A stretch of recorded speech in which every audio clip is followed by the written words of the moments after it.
Hey guys, we're going to go down the rabbit hole of it's kind of one wrongful conviction story, but I think we're just going to end up going down a broader rabbit hole of Elkhart County, Indiana. Kind of seems like there's a lot of misconduct over the last few decades from the police department, from the prosecution office. And earlier this week, I had seen, if you guys aren't familiar with Kara Weinecke, she's an appellate attorney in Indiana. She has a great law blog with a ton of different things you can read and learn about. Definitely worth, if you like reading that stuff in your free time, checking her out. But she had posted, I had planned to brag about these folks this morning, but I honestly cannot find the words that would do them justice. And she's talking about here the team that represented Reggie Dillard. So I'm like, okay, what happened here? Again, great compliments here from Kara saying what they've done is just impressive. And the craziest part, they're not done yet. Several potential exonerations are still in the works. Someone needs to write a book about the clinic and their work in Elkhart County. So I'm like, man, what is this? And Kevin Murphy, I think that's a familiar name you guys have told me about. So I started looking. Here, this is February 19th. Attorney Kevin Murphy says justice in Elkhart County. Today, at the close of an evidentiary hearing, it was a post-conviction relief hearing, our client Reginald Dillard's 2000 murder conviction was vacated.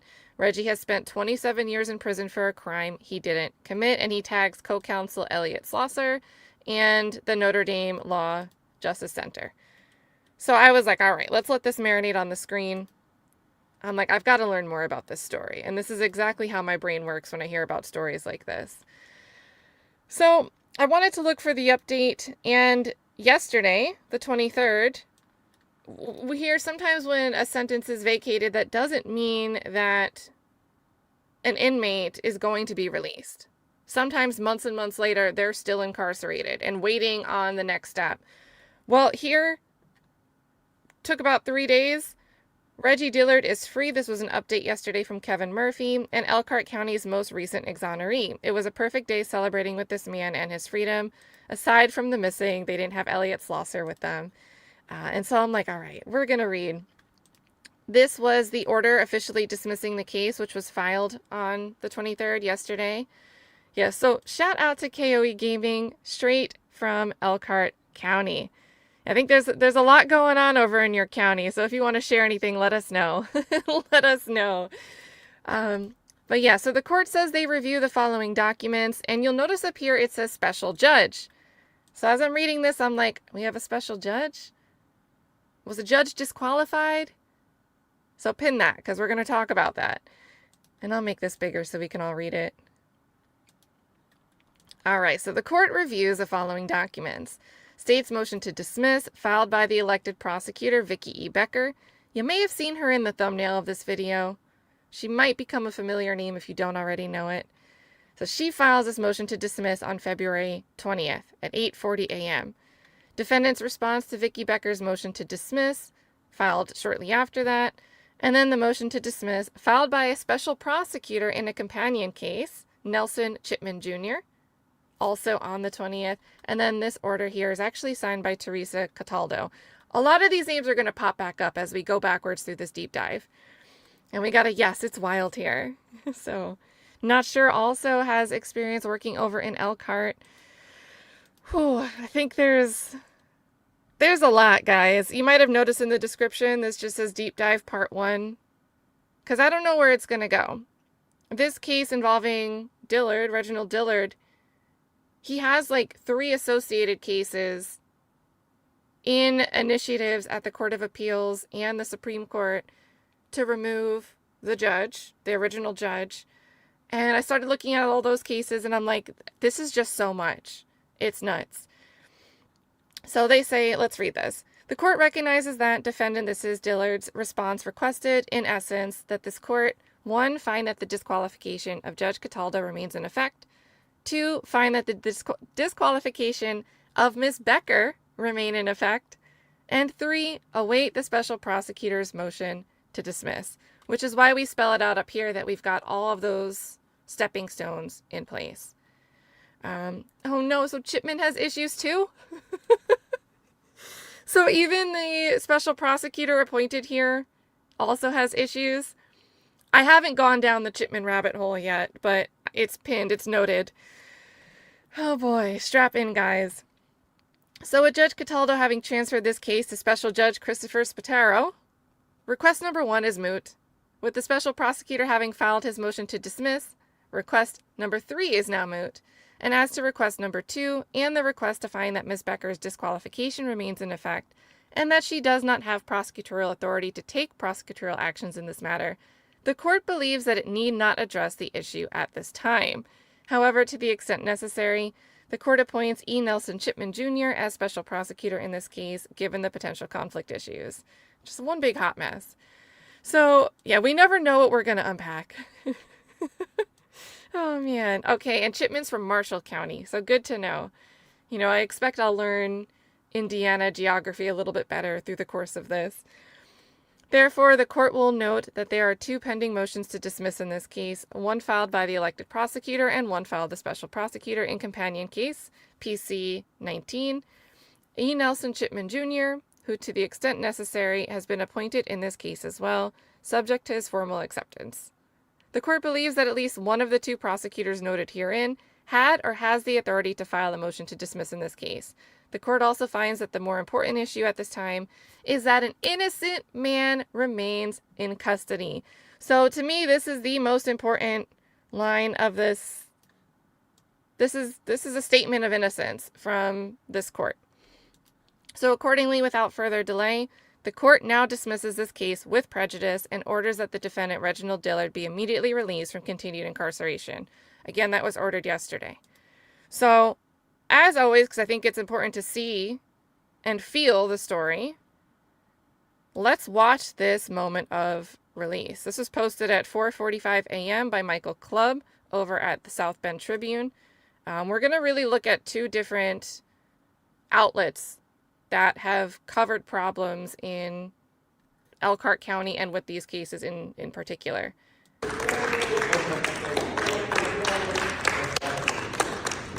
And hey to everybody. It is good to see you. Man, ladies and gentlemen, we did it. Damn. Y'all all right? Yeah, I got the whole team here for you. Elliot sends his love. He couldn't make it this early, but Lord. Thank you guys. I don't know what to say. 27 years. Woo, well. Also, this guy here, if you look at my thumbnail, it's like, you see the group picture and everyone's like this, and I had to increase the crop just to make sure we include the tall guy. I don't know his name. how you feeling? No. Feeling no. Yeah. It's been a long time coming. But if you ever look at one of my interviews, in that interview I said, only thing I want is for my mother to be okay. My mother passed in October. She almost made it. She didn't make it, but I love her. Here, she told me to be strong. So, but, I really don't know what to say, guys. Just thank you. Just thank you. It's heartfelt. My family's waiting on me. I got a lot of people that care for me. I got a lot of people I have to help. There was a time when I was the voiceless, and now I become the voice for the voiceless. And I plan on being that voice. So my past was my past. I done wrong, but I rectified it. I educated myself. Wow. I grew up.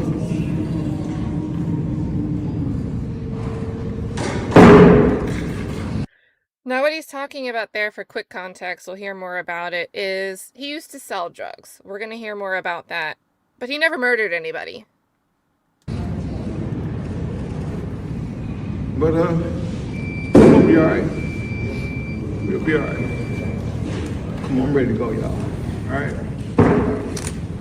Thank you, y'all. And then first time, like, walking outside. Like, just think about that. One name you cannot forget, and that's Eddie Frederick. Eddie Oh, my this is co-defendant. sad. He died in prison. I had something he knew nothing about. I don't know where his son is, but I'm going to find him. On behalf of Reggie's legal team at Notre Dame, I didn't watch this ahead of this, so I was reading that his co-defendant died before this exoneration. So he died in prison for something he didn't do. today is a glorious day because Reggie is finally free. It's been 27 years since he's been incarcerated for a crime that he had absolutely nothing to do with. 27 years of heartbreak, of loss, of pain, and all of it could have been avoided because this was no accident. As the judge found, as Judge Spataro found this week, the state withheld from Reggie and his co-defendant Eddie the evidence that they could have used to prove their innocence. All these years they've sat in prison while that evidence was simply sitting in the Elkhart Police Department's files. What are all these emotions feeling right now? I know there's a lot going on. It's not about me. It's about the unjust. It's not about me. It's about the guys and the women and the people who's been done wrong by Elkhart. I had a stroke a year ago. I almost didn't make it. It's a lot of people who's been hurt behind this. And we just gotta stop it some kind of way. Some kind of way we gotta figure this out. But my feelings is, I'm numb. So Martina in the chat is saying, they're always so happy. I'd be so mad. And, I've looked at a ton of exoneration stories, and it's like awe-inspiring. And it's also so hard for me to understand how humble and gracious. And it's like repeat over and over. Every time I read an exoneration story. Like, always have some beautiful words, inspiring, caring about others that are in the same situation. And I like to think of myself as a person with a sense of humility for myself and with a sense of concern for others that extends beyond myself. And I still can't imagine, like, just the level of grace that those have been wrongfully convicted and wrongfully incarcerated are able to extend. And the patience. I feel like my fuse would be so short. And I just think it's an incredible statement on people like Reggie, other stories that we've looked at, that you can even just think of other people when you're stuck behind bars. So the code doesn't bother me. Heck yeah, I'm factual appreciative lie. of everyone who's helped in this time. But how do we stop it? Hey, Amy. What can we do? So I'm just a small part. It's a lot of people out there like this. I forgave them years ago because I couldn't carry that burden. My mother was a strong woman who taught me not to be that kind of person. So I forgave them years ago. I never carried the burden after that. I didn't understand at first. I was angry, bitter, hurt, disappointed. There's so much that can be done. I think one is just educating yourself and learning about these people's stories. And if you just look at Reggie's case, there are so many things that happened to many others in Elkhart, including the use of jailhouse informant testimony that was motivated by promises by prosecutors. I mean, there are scores of people still in prison in Indiana because of jailhouse informant testimony, even just in Elkhart. That needs to stop. A special prosecutor, Nelson Chipman, from Marshall County, agreeing and acknowledging that Mr. Dillard's constitutional rights have been violated. That is powerful. That was a big step for a prosecutor to take, and then for Judge Spataro then to vacate his conviction on the spot, and then say in an order this morning, you don't even know about, that an innocent man is still in prison and he needs to get out. Those are the sort of steps I think that we need people in power to take to restore confidence in our justice system here in Indiana, and in particular in Elkhart County. And I'm not saying that Kevin Murphy and his team need us to do the work that they do, but I think celebrating it, I think sharing it, raising awareness, and you never know, like someone browsing through their timeline and seeing somebody get accolades for fighting for the right thing, maybe that'll inspire the next person in the county over who's working another case, who's prosecuting another case, to think twice, to reconsider their outlook on the justice system, and what justice really looks like. So we're going to hear a little bit more about what Kevin Murphy and his team have done. But that's, I'm front-ending this story with the good news. In this case, we know the outcome. We know that Reggie now has his freedom. Of course, that's not to minimize. He's got to rebuild his life. But I think it's nice to have an outcome. There are some other cases that a lot of us are looking at where we're in the appeal stage, we're in the post-conviction stage, and we don't know what's going to happen. So for this reason, I thought this story would be good to talk about. But that doesn't mean we're not going to get into the bad news, the corruption that made this 27 years happen in the first place. So real short here from, this is a page where the Exoneration Justice Clinic kind of documents their clients. We'll see Ira Seabolt's name come up. She was part of the petition to recuse the same judge. So we're going to see her name come up. Also involving the same detective, Steven Rizutko. I don't even know how you say his name. He's going to be a central figure in this. Some disgusting, disgusting things that he's done. And I believe he took his life. So he's not alive to deal with any accountability. And then Reginald Dillard is the centerpiece of this. Their quick blurb here is that Reginald Dillard was convicted of murder in 2000 based on the 1998 shooting of Christopher Thomas in Elkhart, Indiana. He was sentenced to 65 years in prison. The Notre Dame Justice Center filed a petition for post-conviction relief. We're going to keep calling that PCR, nice and short, in Elkhart County Court on Mr. Dillard's behalf in July of 2022. Mr. Dillard alleges that former Elkhart Police Department detective Steven Rizutko fabricated witness statements against him and maintained an undisclosed sexual relationship with a key witness against Mr. Dillard. That's a lot in one sentence. That's a lot. The Elkhart Police Department twice made findings that Rizutko had engaged in improper sexual acts with informants in Elkhart criminal cases. Different informants. But the Elkhart County Prosecutor's Office and Elkhart Police Department allegedly concealed this information from criminal defendants, including Mr. Dillard, for decades. Mr. Dillard also alleges that his wrongful conviction arose out of the misconduct of a rogue, racist group of Elkhart Police Department officers who referred to themselves as the Wolverines. Mr. Dillard, and let's just pause right there. Let's pull this up. There is a ton from IndyStar who is linked in the description of this and pinned in the chat. You'll see something that I call a Gamma Doc. It's like a doc of resources, but it's a living web page that I put together to kind of, whatever I'm looking at for a case, you can find my repository of here's the documents, here's the filings we're talking about, here's some interesting articles, here's related things that go beyond the scope. There's one that I put together for Reginald Dillard that, again, might become just an Elkhart County general deep dive. Right now, it's named as Reginald Dillard versus the state of Indiana. But you'll see a ton of links if you want to read the stuff that we're talking about in full. One of the articles linked in there includes this tidbit. Someone that, his name is Robert Moore, was like, hey, or Richard Urban, I'm sorry. Richard Urban worked with the department. He's going to work, and he's like, what the heck is this? So here's what we've got.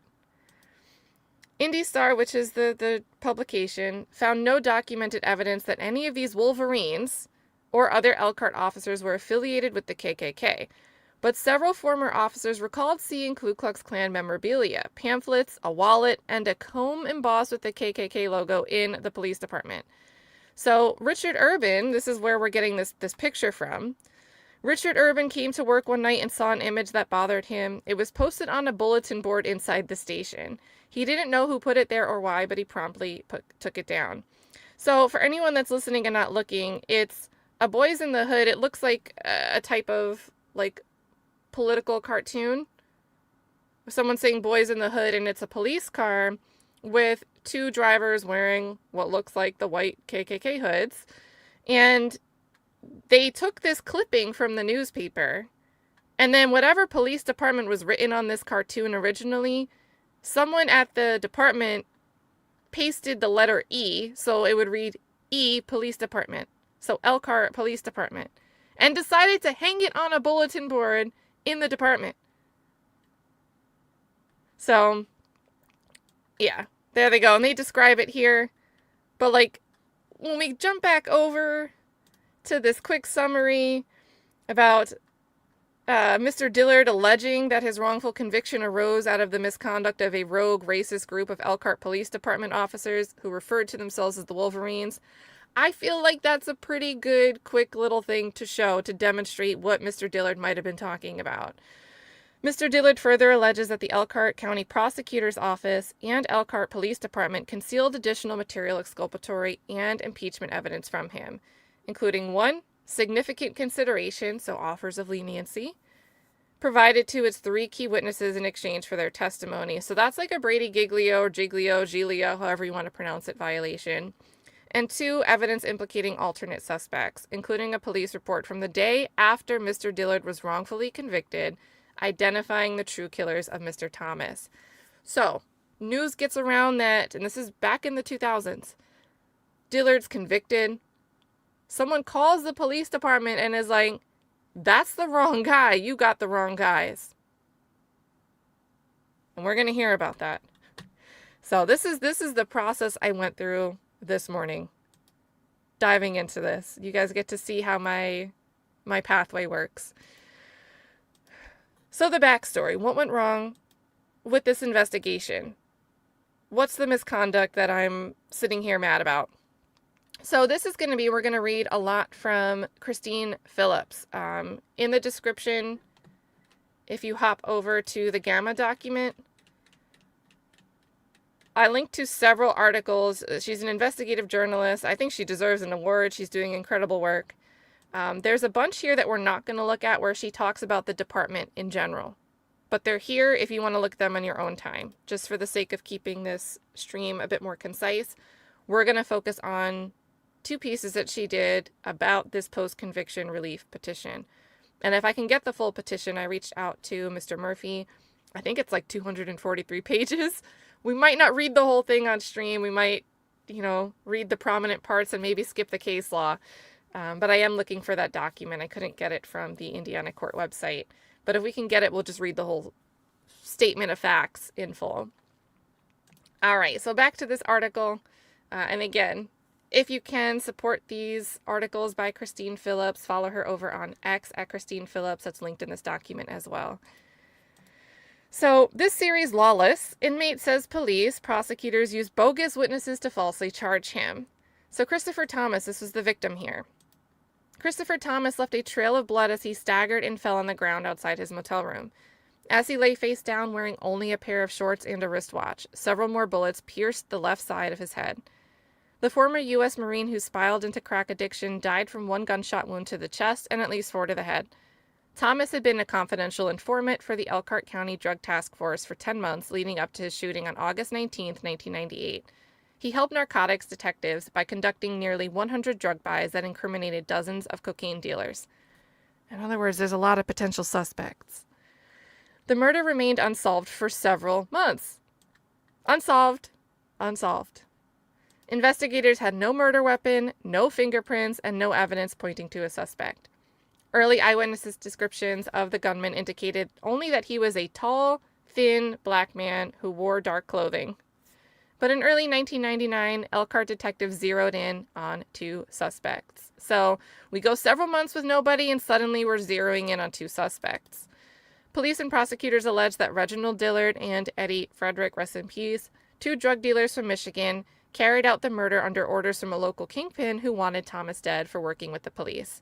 Now, pin this theory, because we're going to hear more about this kingpin. A jury convicted them the following year. Dillard proclaimed his innocence during his trial and at the sentencing hearing.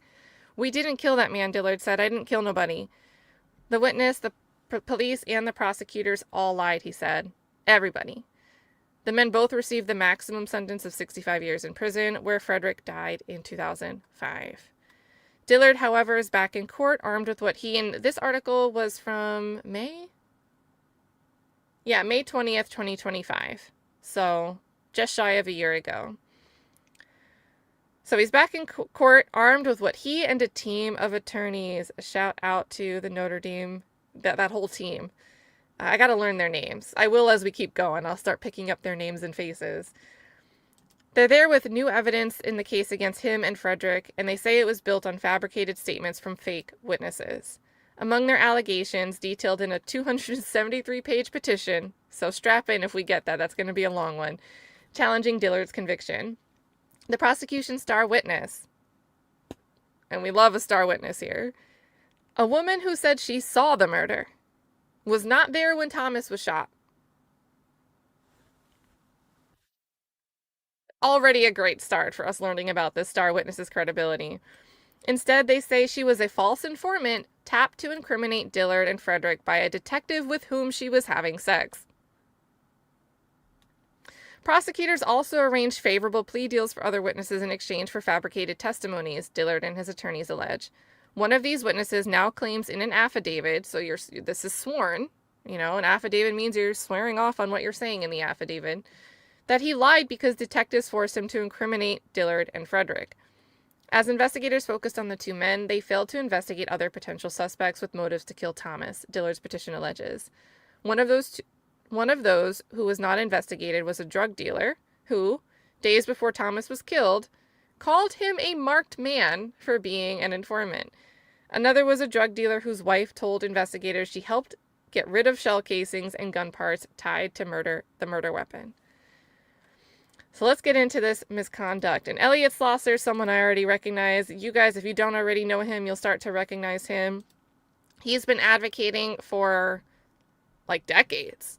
And he teaches as well. But he's really a centerpiece in this story as well as other cases that I think we'll eventually look at. So Elkhart police have used false evidence to convict innocent people before. Elliot Slosser, a Chicago civil rights attorney who represents Dillard, has alleged the same types of misconduct, the use of fabricated testimonies, the reliance on jailhouse informants, and the coercion or manipulation of witnesses in several other cases. So far, now let's think about these numbers. So far, 6 people have had their convictions overturned in the northern Indiana city of a little over 53,000. It's not the biggest city. 6 people have had their convictions overturned. Convictions are, it's tough to get a conviction overturned. That's a pretty high ratio. So here they note that, Christine notes that it's the highest per capita in Indiana and 5th in the country. 4 of these people have reached multi-million-dollar settlements totaling nearly $31 million with city and county officials to resolve allegations they were framed by police and prosecutors. And they also, IndyStar had also compiled some data. They went back and looked through different court cases. And you can see this goes back to 1985 and it's current through 2025. So the first is number of lawsuits and tort claims the Elkhart Police Department has faced in the last 40 years. So again, this is in 2025 population of 53,000. This is a lot. They say Elkhart Police also received at least 1,500 citizen complaints over the last 4 decades, with about 2/3 coming from 1985 through 1999. That's an average of 1 complaint every 4 days for 15 years. So then they have a chart for that information here. Where is... So they say a new IndyStar investigation revealed that a group of Elkhart police officers known as the Wolverines abused their power. This is all under the title of Wolverines. So if you want to go watch, I think they put together an 18-minute disposition. It's in those articles that are linked in the Gamma document. So they focus on the 1980s and 1990s. They cloaked themselves in a code of silence and they were operating with impunity. The Wolverines climbed the ranks. Some became detectives. One of the former detectives Dillard accused of helping harass and coerce a witness into testifying was among the Wolverines. So, and then here, this was from a conference here where Vicki Becker didn't want to speak on Dillard's allegations. Elkhart County Prosecutor Vicki Becker, a longtime prosecutor who was elected to lead the agency in 2016, declined to comment, citing trial rules prohibiting attorneys from making public statements about pending cases. But she has previously rejected broad allegations of misconduct by Elkhart law enforcement. Becker was not one of the prosecutors in the original murder trial. So this is kind of where, when I was reading this morning and looking into it more, I'm like, man, we're going to go countywide. We're going to go countywide. Here's an article from 2018. Elkhart County prosecutor, guess who, asks judge to silence attorney. So this is from Indy Star. I'm so glad they have this documented. This was actually by Christian, what's his last name? Christian. I'll get it in a second. Christian Scheckler. So I'm glad we have this because it's going to relate to Vicki Becker. I think it's good contextualization for who she is as a person and prosecutor. And we're going to hear more about Elliot Slosser. So, pointing, and again, 2018, pointing to what she called a smear campaign against law enforcement, Elkhart County prosecutor Vicki Becker asked a judge Monday to stop an opposing lawyer from making comments to media about the pending appeal of a man who claims he was coerced into a false murder confession. So this is going to be a different case. This is dealing with Andrew Reyer's case. We might go down that rabbit hole in another video. But it's the same prosecutor and also attorney Elliot Slosser. So Becker says that Chicago-based attorney Elliot improperly released information and spoke to the media last month about the case of Andrew Reyer, a mentally disabled 43-year-old who was convicted in 2005 of murder in the death of 94-year-old Helen Saylor. On June 13th, Reyer filed a new appeal in Elkhart Superior Court, claiming he was wrongfully convicted because of shoddy police work, false statements by witnesses, poor performance by his trial attorney, and failures by police and prosecutors to turn over evidence favorable to him. The same day Reyer filed his new appeal, Slosser held a press conference to discuss Reyer's case and what he called an epidemic of wrongful convictions and police misconduct in Elkhart County. Slosser also represents Keith Cooper, who last year got a pardon from Governor Eric Holcomb that exonerated him of a 1996 armed robbery in Elkhart. And is it like Elkhart? Am I saying it wrong by saying Elkhart? I'll get it right when I hear somebody say it out loud. All right, so we've got June 25th, Becker filed a motion asking Elkhart Superior Court Judge Teresa Cataldo to hand down an injunction against further extrajudicial statements. So Becker is going to Judge Cataldo. That's the same judge we're going to see ends up being disqualified from Dillard's case, Reggie's case, and others. Same judge. Prosecutor goes to her to say, hey, stop them from making out-of-court statements. She cited his comments at the June 13th press conference and release of related evidence, some of which was published by the South Bend Tribune. At a hearing Monday before Cataldo, Becker said Slosser is trying to skirt the judicial process by using, quote, propaganda to influence public opinion in a matter that is not for public opinion. Do you think the public should have the right to be able to have information about stuff like this going on? Because I do. If you guys aren't new to this channel, you already know that I say the more transparency, the better. And I don't really have a reason. I don't really respect a prosecutor that if there isn't a valid basis for saying, hey, this is really impugning on the rights of a victim in a case, or this is really going to make it hard for us to seat a jury. If there is no actual basis to claim that an attorney is doing something wrong by speaking to the media or speaking publicly about their client who has the right to a public defense, I just don't have respect for that type of prosecutor if there's no good faith basis. Okay, it's Elkhart. Thank you, Sirach. Thank you. And also you have Sirach with the phonetically spelled name is giving me the phonetic pronunciation of Elkhart. I like that. Thank you. Good to see you, Adventure Aaron. We've got a lot. Let's see. Wait, did Sarah Lucas die? I know she was extradited. She died? All right, quick detour. Thank you, Debbie. Guys, we were talking about the Andrew Hayes wrongful conviction Oh, it just went away. Just didn't want me to read that. Let me see if I can just log into this quick. I mean, the headline says it. All right, there's a Shelby County press statement. Let me find that. Shelby County DA. So Andrew Hayes' wrongful conviction was overturned, largely with the help of Stephanie Tinsley's podcast, Everything They Missed, where her podcast kind of got a lot of attention on the case. A family member of the victim in that case reached out to the third-party culprit himself and wanted answers. And eventually, the third-party culprit, Sarah Lucas Rydell, confessed to him on recorded phone calls. So she was arrested last month and was, I think, extradited on Valentine's Day. And now she's passed away. So, dang. Let's see if we see quick press release. News release. All right. So quick detour, and let me put up a little banner. We're doing a quick detour. And as far as I know, we're still waiting for like the official vacating of conviction for Andrew Hayes and his ultimate release. But the Shelby County District Attorney's Office, this is over in Tennessee, Steve Mulroy, he says he's not going to fight. And he's made a statement that Andrew Hayes is innocent.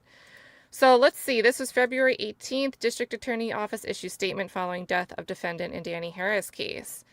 So the Shelby County District Attorney's Office has been notified of the death of Sarah Lucas, who was scheduled for arraignment later this week. Lucas has been extradited to Tennessee earlier this year in connection with the 2007 murder of Danny Harris. She was charged with facilitation of first-degree murder and perjury related to the case. In January, the DA's office said Hayes was wrongfully convicted, and it was Rydell, so Sarah Lucas Rydell. It's kind of weird. Kind of weird that they're switching the names this way. Who helped her mother with the murder, Tammy Vance is the mom, died in prison while serving a sentence for the murder of Danny Harris. The District Attorney's Office released the following statement. Our office received word this morning from the Shelby County Jail that Sarah Lucas has died. She was set for arraignment this week, and prosecutors were prepared to start preparing her case for trial. Despite her passing, and due to the evidence collected by Stephen Harris, this is the family member that heard this podcast, heard the oral arguments by Jason Gishner of the Tennessee Innocence Project. We watched those. Got under my skin watching those panelists. But he was like, something isn't right here. He saw that appellate argument, the oral arguments, heard about the podcast, and that's the relative that went and took it upon himself to speak to Sarah. So they say, we do not anticipate that her passing should affect the exoneration of Andrew Hayes. Thank goodness. We are grateful to Stephen Harris for his dedication to exposing the truth behind his father's death. And then Steve Mulroy says, I'm sorry to hear Sarah Lucas Rydell has died, and I pray for all involved. Any death is a tragedy, but this one denies the family of Danny Harris a chance for closure and justice. It also denies Andrew Hayes, who we believe was wrongfully convicted of his murder, a chance for further proof of his innocence. While we won't be able to prosecute Ms. Rydell, we will let the court know who we believe really killed Mr. Harris. The Shelby County District Attorney's Office remains committed to ensuring that every case is guided by facts, evidence, and the pursuit of justice. The review process related to Andrew Hayes will continue. So, wow. Wow. Thank you, Debbie. Shout out to Debbie in the chat. That is timely, untimely. No, I don't know what to call it. Oh, man. And if you want to check that out, I have a small playlist that I put together some stuff on the Andrew Hayes conviction. We did a stream kind of into the filings, right? The docket. But I also included all the videos from Everything They Missed podcast, but it looks like those videos aren't up right now. Everything's over on audio podcast on Apple and other podcast platforms. And I know Stephanie Tinsley said, like, hey, we're about to release the latest episodes that have these updates. So maybe she's just restructuring the YouTube videos. So unfortunately, I can't say, like, go to that playlist to watch her podcast. You've got to go to a podcasting platform to stream Everything They Missed. Great podcast. So, Yeah. Now, how'd she die? I don't know. You guys know as much as I do, and you might be speculating with the same questions I am. Back to the story here. We were reading prosecutors not happy about out-of-court statements. So we just read these quotes. It's not a matter for public opinion, but for the courts to decide. She said Slosser's comments, so this is the prosecutor, were a violation of Indiana's rules for attorneys, which prohibit certain comments that could risk unfairly swaying a trial or judicial hearing. Slosser, on the other hand, said Becker's request for an injunction was an effort to stifle Reyer's constitutional right to counsel and Slosser's right to speak on behalf of his client. That's right. You've got to make a better showing than just, they're saying bad things about us. Like, it's not how that works. He also pointed to an example that he said showed Becker has made the same types of public comment that she's now complaining of. For example, during an April debate with her Republican primary opponent in the prosecutor's race, Becker spoke about the case of Dentrell Brown, a man who was convicted of murder as an adult when he was 13. During that debate, Becker said Brown had shot a man, quote, execution style, by placing him on his knees and shooting him in the back of the head. But in fact, evidence in Brown's 2009 trial showed the victim had been shot on the side of the head and that the bullet traveled from front to back. Moreover, prosecutors had never argued that Brown was the shooter in that case, but charged him with felony murder as an accomplice to the alleged gunman. So right there in 2 sentences, we have a complete contradiction to the claim. I'm assuming she was like, hey, we prosecuted somebody that shot somebody execution style, when in fact that person wasn't even the shooter, and that's not how the victim was shot. So, yeah. One of the problems with extrajudicial statements is you can't be misrepresenting evidence in public statements. Brown is asking a federal judge for a new trial, and that case was pending at the time of the April debate. Citing Becker's comments, Brown's attorneys asked the judge to order the prosecutor to turn over any evidence that supported the remarks. The judge, denying the request, said Becker's statements were arguably mere campaign grandstanding. So the judge doesn't care. That judge in that instance didn't care that campaign grandstanding involved misrepresenting evidence and attributing it to the wrong person. The state restrictions on pretrial publicity are most concerned with public comments before a jury trial, though they can also apply to pending hearings before judges. And again, this was 2018 with this article, but they're saying that Cataldo is expected to consider Reyer's request for a new trial after an evidentiary hearing, which is yet to be scheduled. And let's see. No comments from anybody. And I mean, I don't know an update on this, but maybe we'll see it along the way. But I wanted to give you guys that context when we're speaking of this prosecutor, Vicki Becker. You know, she doesn't like criticism, although she likes to go out and yap about whatever in her head she thinks are the facts of the case. So, you know. All right, so Slosser has 3 other wrongful conviction claims pending in Elkhart County Court. So remember, we're back in like pretty much present day. We're back to 2025. And we're going to see a little bit about these other cases outside of Mr. Dillard's. The 4 cases are set for a 3-day hearing in Elkhart County beginning May 21st. All these clients we have were framed by the same people in the same way. Slosser told a class last year at Notre Dame Law School, where he's an adjunct professor. These clients, he said, were disposable in the eyes of people who framed them. Dillard, the oldest of 5 children from Detroit, dropped out of high school. He remembers telling an ex-girlfriend that he was tired of being broke, so he turned to selling drugs. In 1995, and that's why we saw him say, like, I've done wrong, like when we watched him being released. In 1995, he began taking his business to Elkhart and later came to know and sell drugs to Thomas, the confidential informant that was killed. 4 years later, he was arrested for killing Thomas, a crime Dillard said he could not have committed because it happened when he was in Detroit. This account of Thomas's murder, the ensuing investigation and prosecution, and the impact of the misconduct Dillard alleged is based on police reports, court depositions, trial transcripts, witness affidavits, personnel records, letters, notes, and interviews. So Christine did the deep dive. And let me drop her X link here.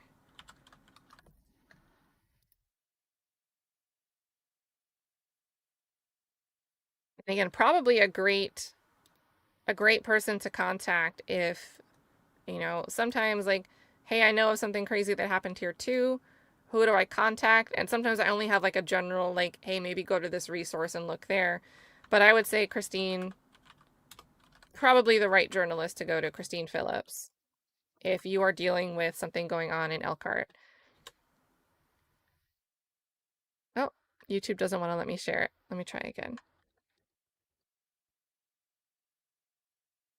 There we go. And if you're on Replay Crew, her X is shared in that Gamma doc in the description. Fun story. She shared something else recently that reminded me of the Edric Foss case that a lot of us have been watching. Let me pull that up.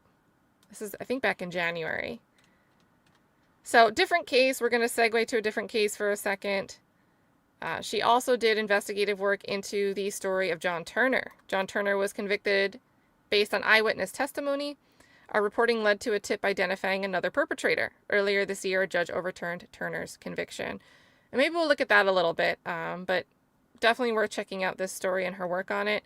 Are you guys ready for this? Anyone that might remember, anyone that watched the Edric Foss trial and was here to gripe about the sketch artist and the reports of people that were walking through the neighborhood and how some people out there think that those sketches and descriptions somehow all match one person, let alone match Edric Foss. I can't wrap my head around it. But this was originally how we had a conviction. This is with surveillance video comparison to Turner. So John Turner was convicted of robbing a Chase Bank on the northwest side of Indy. Eyewitnesses ID'd him. Below is a side-by-side image of the robber on the left from the surveillance footage and Turner's booking photo. From the beginning, Turner was insistent that that man is not him. And that to me does not look like the same person. So, but okay, he was convicted, and I'm sure this played a role in his conviction. Below is the same photo from the surveillance photo and a booking photo of Darrell Muhammad, who was recently identified by a detective as the man in the footage. While Turner sat in prison, Muhammad went on to commit more robberies in multiple states, including Indiana. Now this, I can see the comparison.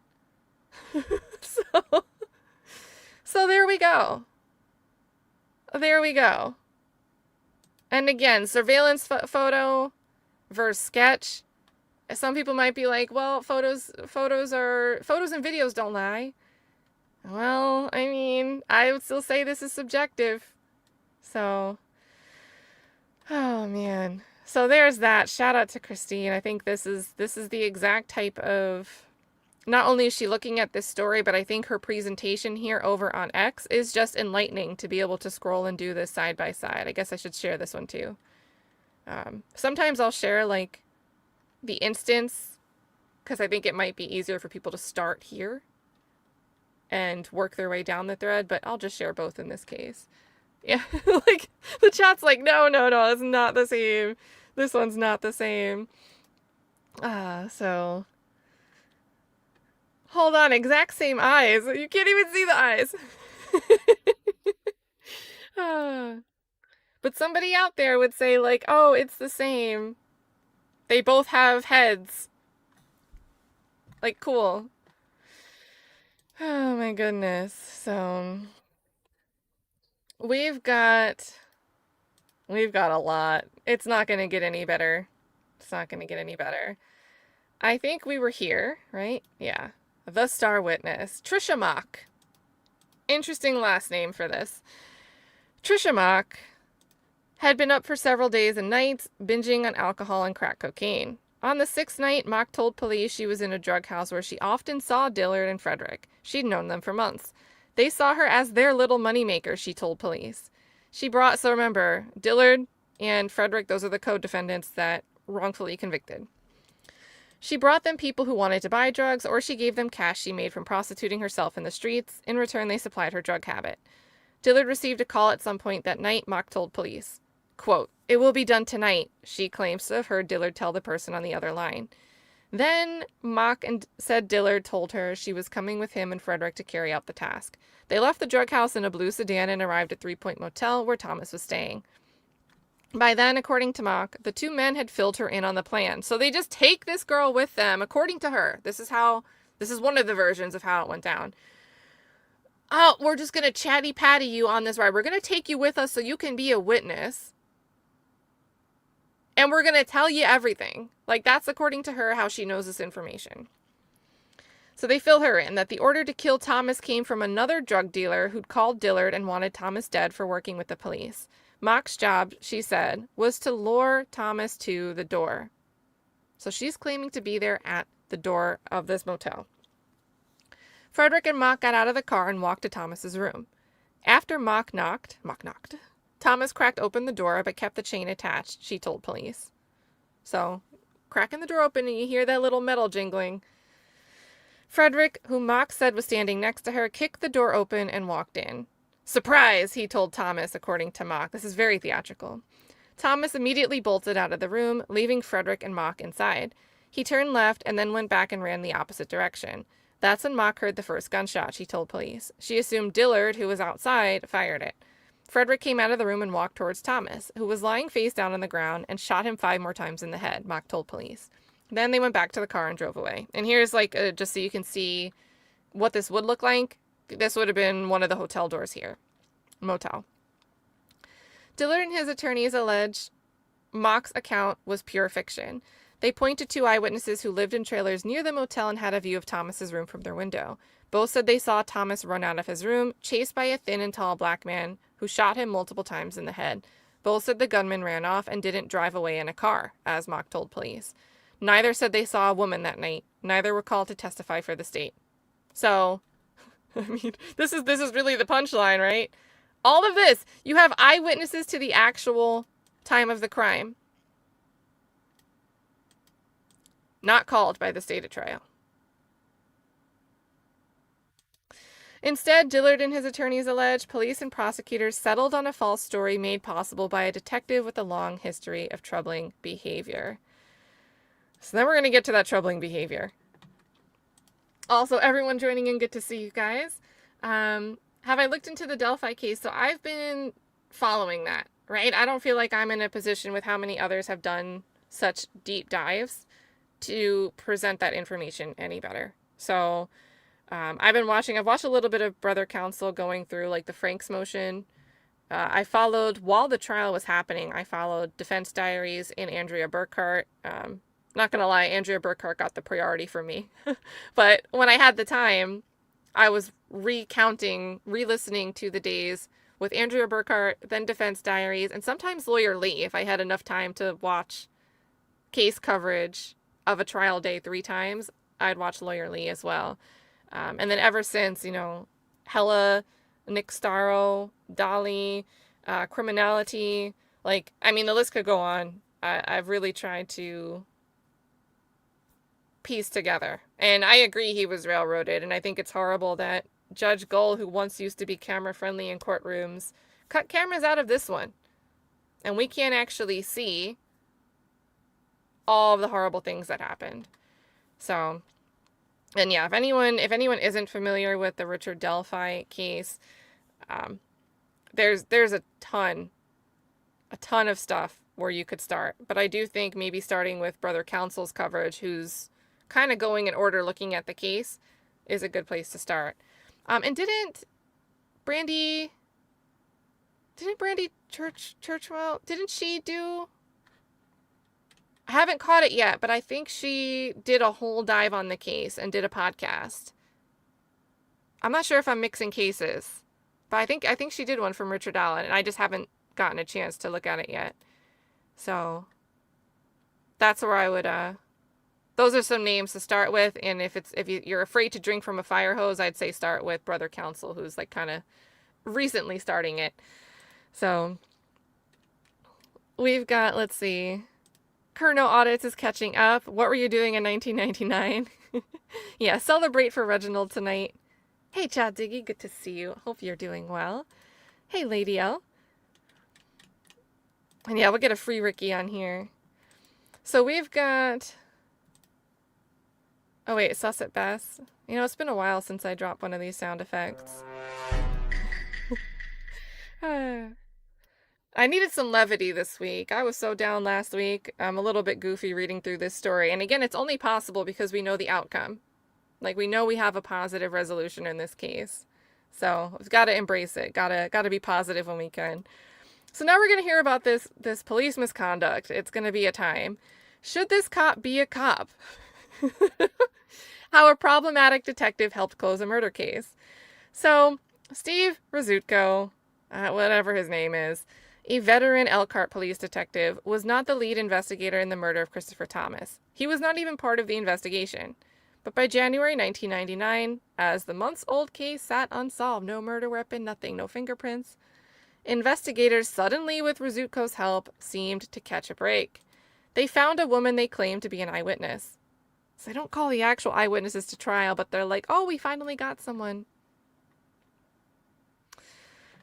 And hey, Darth, good to see you. We've got, at the time, Trisha Mock was at the Elkhart County Jail.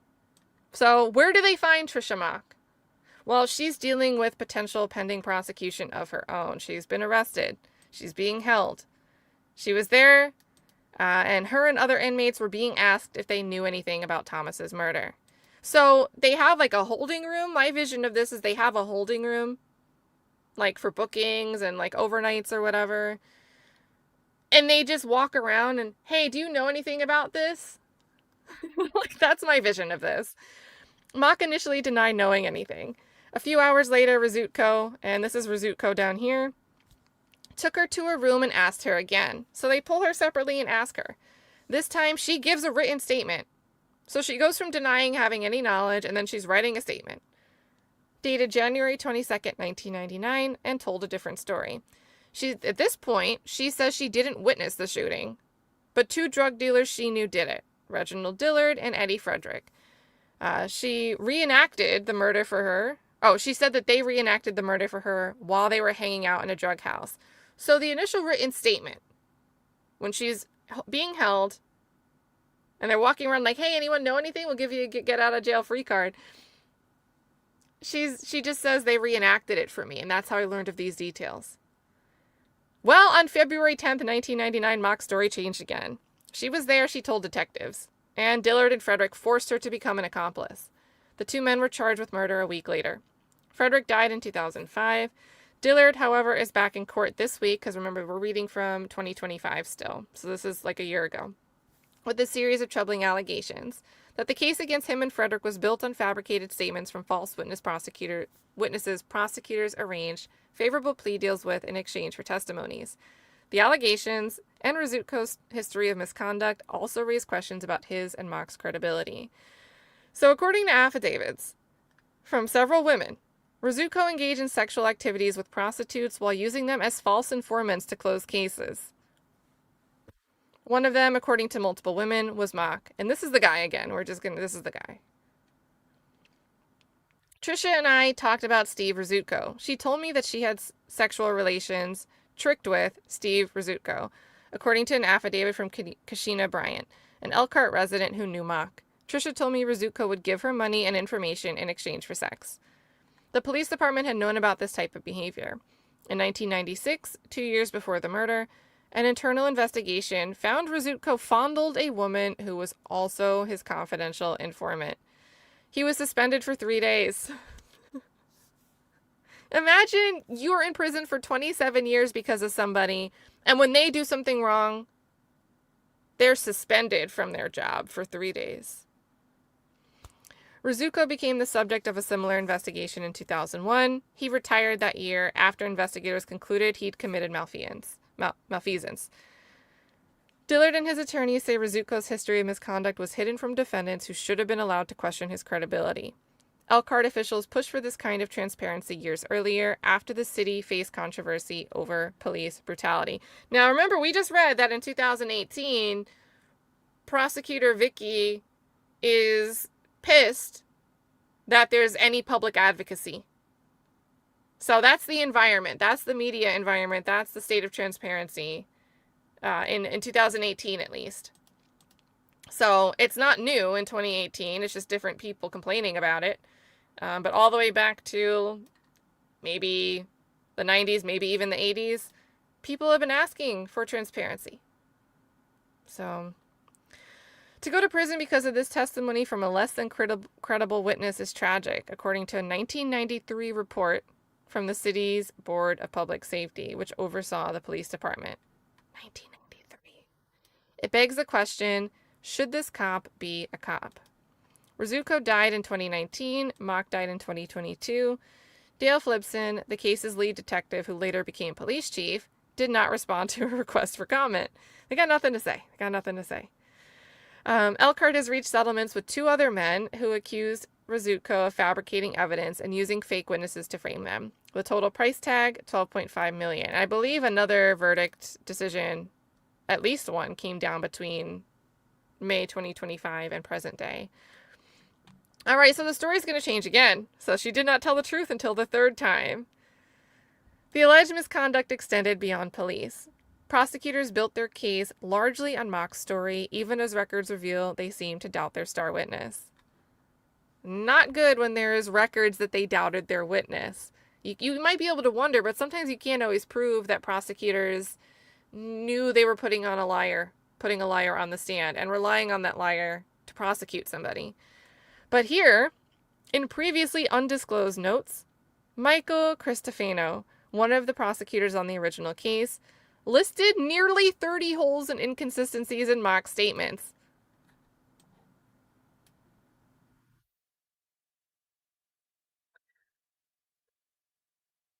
Does that just seem like, all right, it's hard to remember everything, you're messing one detail up. That's a little inconsistent. It happens. 30? Enough for you to write down the list of 30? The notes, which appear to have been prepared ahead of trial, confirm that the state had serious concerns regarding the unreliability of Mark's story, according to Dillard's petition. When asked, I think this is Cristofano, when asked during a deposition to circle the door. So, where was that? I guess she was shown a picture like this. I don't know what angle or whatever.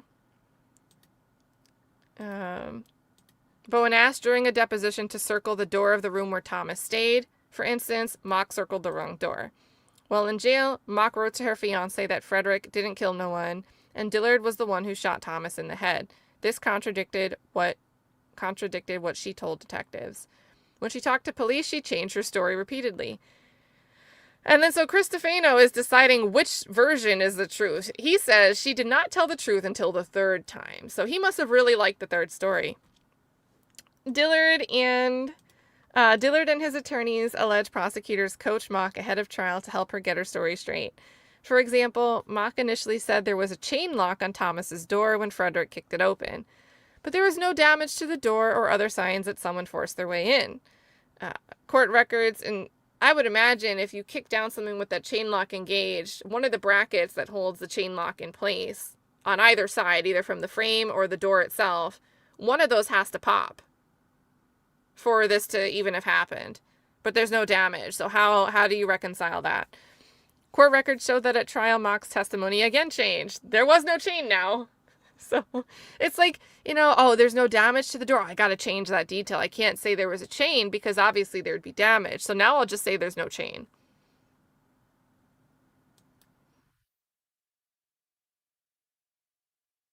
There were more inconsistencies. I love the way Christine writes. Mock initially told police she didn't know Thomas well, but in subsequent statements, she described him as her friend and ex-lover. What? So this is about the victim, not of the defendants. She said she didn't know him well, but then said it's her friend and ex-lover. In one of her statements to police, Mock said 2 women were in Thomas's room when he was killed. In her jail letter to her fiancé, she said only one of those women was in the room. Both contradicted her testimony. Yet prosecutors urged jurors to trust Mock. And this is like the prosecutorial cherry on top. Here's a quote from the trial of this guy speaking to the jury. He said, "The truth has a certain ring to it. And I think you heard that ring from Trisha Mock when she saw a photograph of Chris Thomas. She broke down and started to cry," Cristofano told jurors. "You can't fake that emotion. I mean, for what it's worth, I think when someone actually does cry at trial, probably a big risk, right? If you're being falsely accused, but the person falsely accusing you, or a witness to the false accusation in any manner, can cry on demand, that's tough to overcome. But still, I think it's interesting that he says here, a truth has a certain ring, and I think you heard that ring. He's not saying you heard that ring. He's like, I think you heard that ring from Miss Mock. So here, more pieces of evidence cast doubt on Mock's credibility, Dillard's attorneys argue. I wonder, we heard this petition's like 273 pages. I wonder how much of that is just like tackling the inconsistency problem. So these include an affidavit from Savani Williams, the local drug kingpin, who, as Mock testified, called Dillard that night and ordered him to kill Thomas. But on that night, records show Williams was in jail. Williams later said in an affidavit that he had access to a jail phone, but jail officials told prosecutors in a memo they monitored Williams' conversations on a number of occasions and didn't hear anything out of the ordinary. So they didn't hear a call that was like, go take care of that marked man. Williams, now in prison for multiple drug convictions, was never charged for the murder he allegedly ordered. For my all right, next section here. At the heart of Dillard's and Frederick's defense was their claim that prosecutors promised witnesses favorable plea deals in their criminal cases in exchange for their testimony. So now we remember, we already heard, there's leniency. But Curtis Hill, one of the prosecutors, who later, after this trial, at some point, is elected as Indiana's Attorney General. So Curtis Hill ends up becoming Attorney General. During this trial, he told jurors there was no evidence of a quid pro quo. Quote here, to the jurors, if you listen to the defense, you would believe that Cristofano and I are Monty Hall on Let's Make a Deal. Well, shame on me if that were true. The witnesses may have wanted favorable deals for their testimony, Hill told jurors. There was, quote, absolutely no evidence, he said, that prosecutors gave them any. Cristofano, who's now a judge in Elkhart County, oh Lord, and Hill did not respond to requests for comment. Mock, at the very least, seemed to expect something out of her testimony. Here's a quote. From my testimony, she wrote in one of her jail letters to her fiancé, quote, I get immunity from prosecution. I love a good contrast. A few days after the trial, Cristofano wrote letters in which he arranged, quote, very favorable plea deals for the other witnesses. Two of those, do you think, yeah. So the idea that there was no discussion of leniency before, when all of a sudden, right after the trial, the letters he's arranging for the plea deals for these same witnesses, it doesn't pass the smell test. Two of those witnesses were jailhouse informants who told jurors Dillard and Frederick confessed to them while they were in jail together. Both informants were facing drug charges at the time. The use of jailhouse snitches has become increasingly controversial. Nationwide, there have been 256 exonerations tied to the use of jailhouse informants, according to the National Registry of Exonerations. Another witness was Frederick's uncle, who was facing a perjury charge and testified that his nephew had confessed to him. Cristofano, in one of his letters, sought to have the perjury charge dismissed. Frederick's uncle wrote in a new affidavit that detectives harassed and forced him to repeat a false story implicating his nephew and Dillard. Shortly after Dillard and Frederick were convicted, a woman called the Elkhart police station. She claimed she knew who the real killers were. So this would have been already back in 2000, after this conviction. And remember, it was just this week that Dillard gets his freedom, and Frederick doesn't get his freedom because he died in prison because of his sentence for this conviction. But all the way back, right after the conviction, this woman calls the police station. Her name's Kim Evans. She was crying and very hysterical when she called the police station late one night. According to the police report, she was insistent those guys didn't kill Chris, and she knew who did. The night Thomas was murdered, Evans said her boyfriend left the house wearing all black and told her he needed to take care of something. When he came back home, he was wearing different clothes and was acting oddly. Evans told the police this. She believed her boyfriend, who was facing drug charges, and his brother killed Thomas after finding out he was the snitch who'd implicated him, Evans told police. Evans, under orders from her boyfriend, dumped 3 shell casings and other gun parts into a river. He also threatened to kill her if she said anything to anyone, she told police. The officer who talked to Evans noted in his report that he alerted detectives about the information, but investigators do not appear to have looked into it further. Evans died in 2013. There was also another suspect police knew about, according to Dillard's petition. Before Thomas was killed, another drug dealer was jailed for drug charges and told fellow inmates that Thomas was a marked man, and he had to kill him for informing police about his activities. This man also had a personal motive, according to Dillard's petition. Thomas was having an affair with his wife. The man bonded out of jail on August 18th, 1998. Thomas was killed hours later. Jeez. Indy Star is not naming the other possible suspects who were not charged in the murder.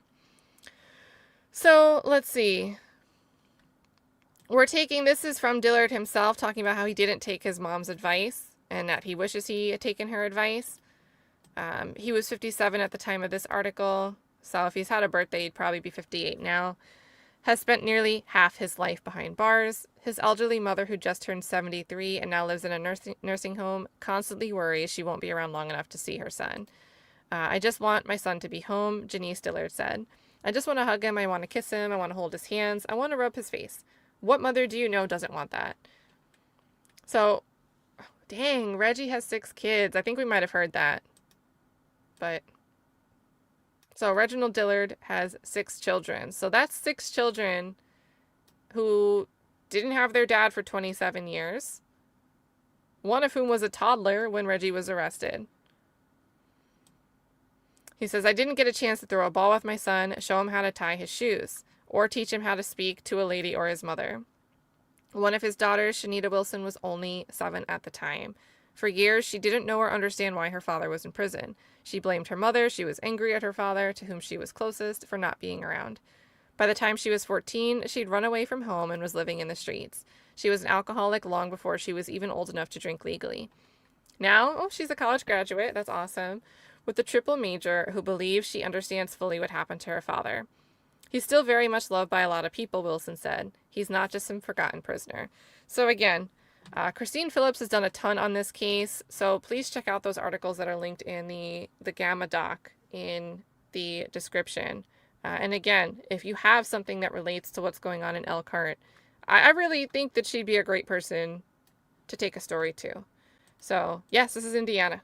We are in Indiana. Free Ricky. So, there's that.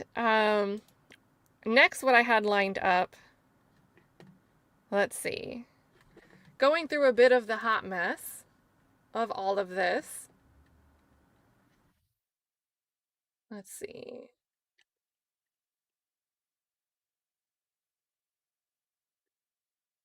Is this the right order? All right. So, we have here an opinion from the Court of Appeals. And this was after Dillard, and it wasn't only Dillard, but this is the opinion related to Dillard's specific case, trying to disqualify the judge from the case. I think we're going to skip this. We're going to get to the Supreme Court. So just know that they made this initiative. The trial court denied the request. They appealed it to the Court of Appeals. Court of Appeals affirmed the trial court's decision.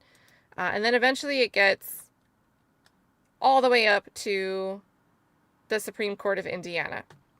And by the time it gets to the Supreme Court of Indiana, it's not just Reggie's case, but it's also the case of Pink Allen Robinson, Iris Siebold, and Leon Tyson. So you'll notice that there's a bunch of cases here. And I thought we could watch these oral arguments. This is at the Supreme Court, state level, and it's the parties arguing for and against the disqualification. How do we say her name? Judge Teresa? Let me get her name right. Cataldo. Yeah, Teresa Cataldo. All right.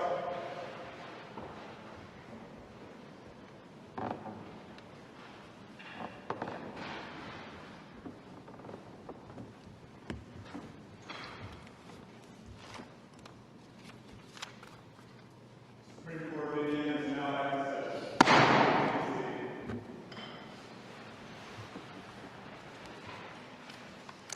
Good morning and welcome. To start, Justice Slaughter will not be participating in these three cases. Today we're here to hear oral argument. We've combined these for the purpose of oral argument, although they are not formally consolidated for any other purpose. So we have Pink Allen Robinson, Iris Siebold, and Leon Tyson as the appellants, the state of Indiana as appellee. These are criminal transfer cases. Transfer has not been granted, so that'll be the first issue decided by this court. Representing the appellants at council table, we have Robert Hochman. Good morning, Mr. Hochman. We also have Jimmy JRobichaudEsq and Kevin Murphy. Welcome, gentlemen. Representing the state of Indiana at council table, we have Kelly Loy. Welcome, Ms. Loy, and Andrew Kobe. Welcome, Mr. Kobe. As we have been conducting oral arguments, you'll each have approximately 2 minutes before we may start asking questions. We've allowed 30 minutes for each side on this case. Counsel, you ready to proceed? Did anybody say yes?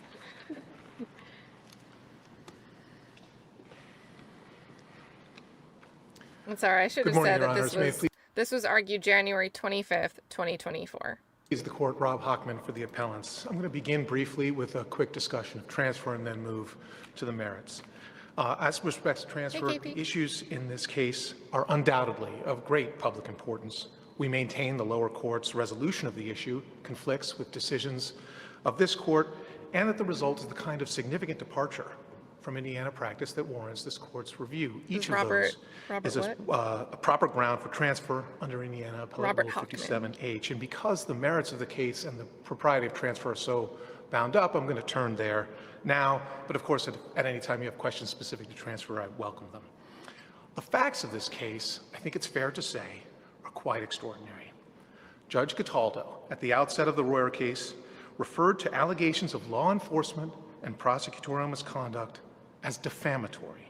And I cannot emphasize this enough. Before she had heard any evidence in the case, in the Reyer case, defamatory necessarily means false. It necessarily means that it's harmful to the reputation who is the subject of the false statement. And the question, this is also critical, the question, were the allegations false or defamatory, had not been presented to her by either party.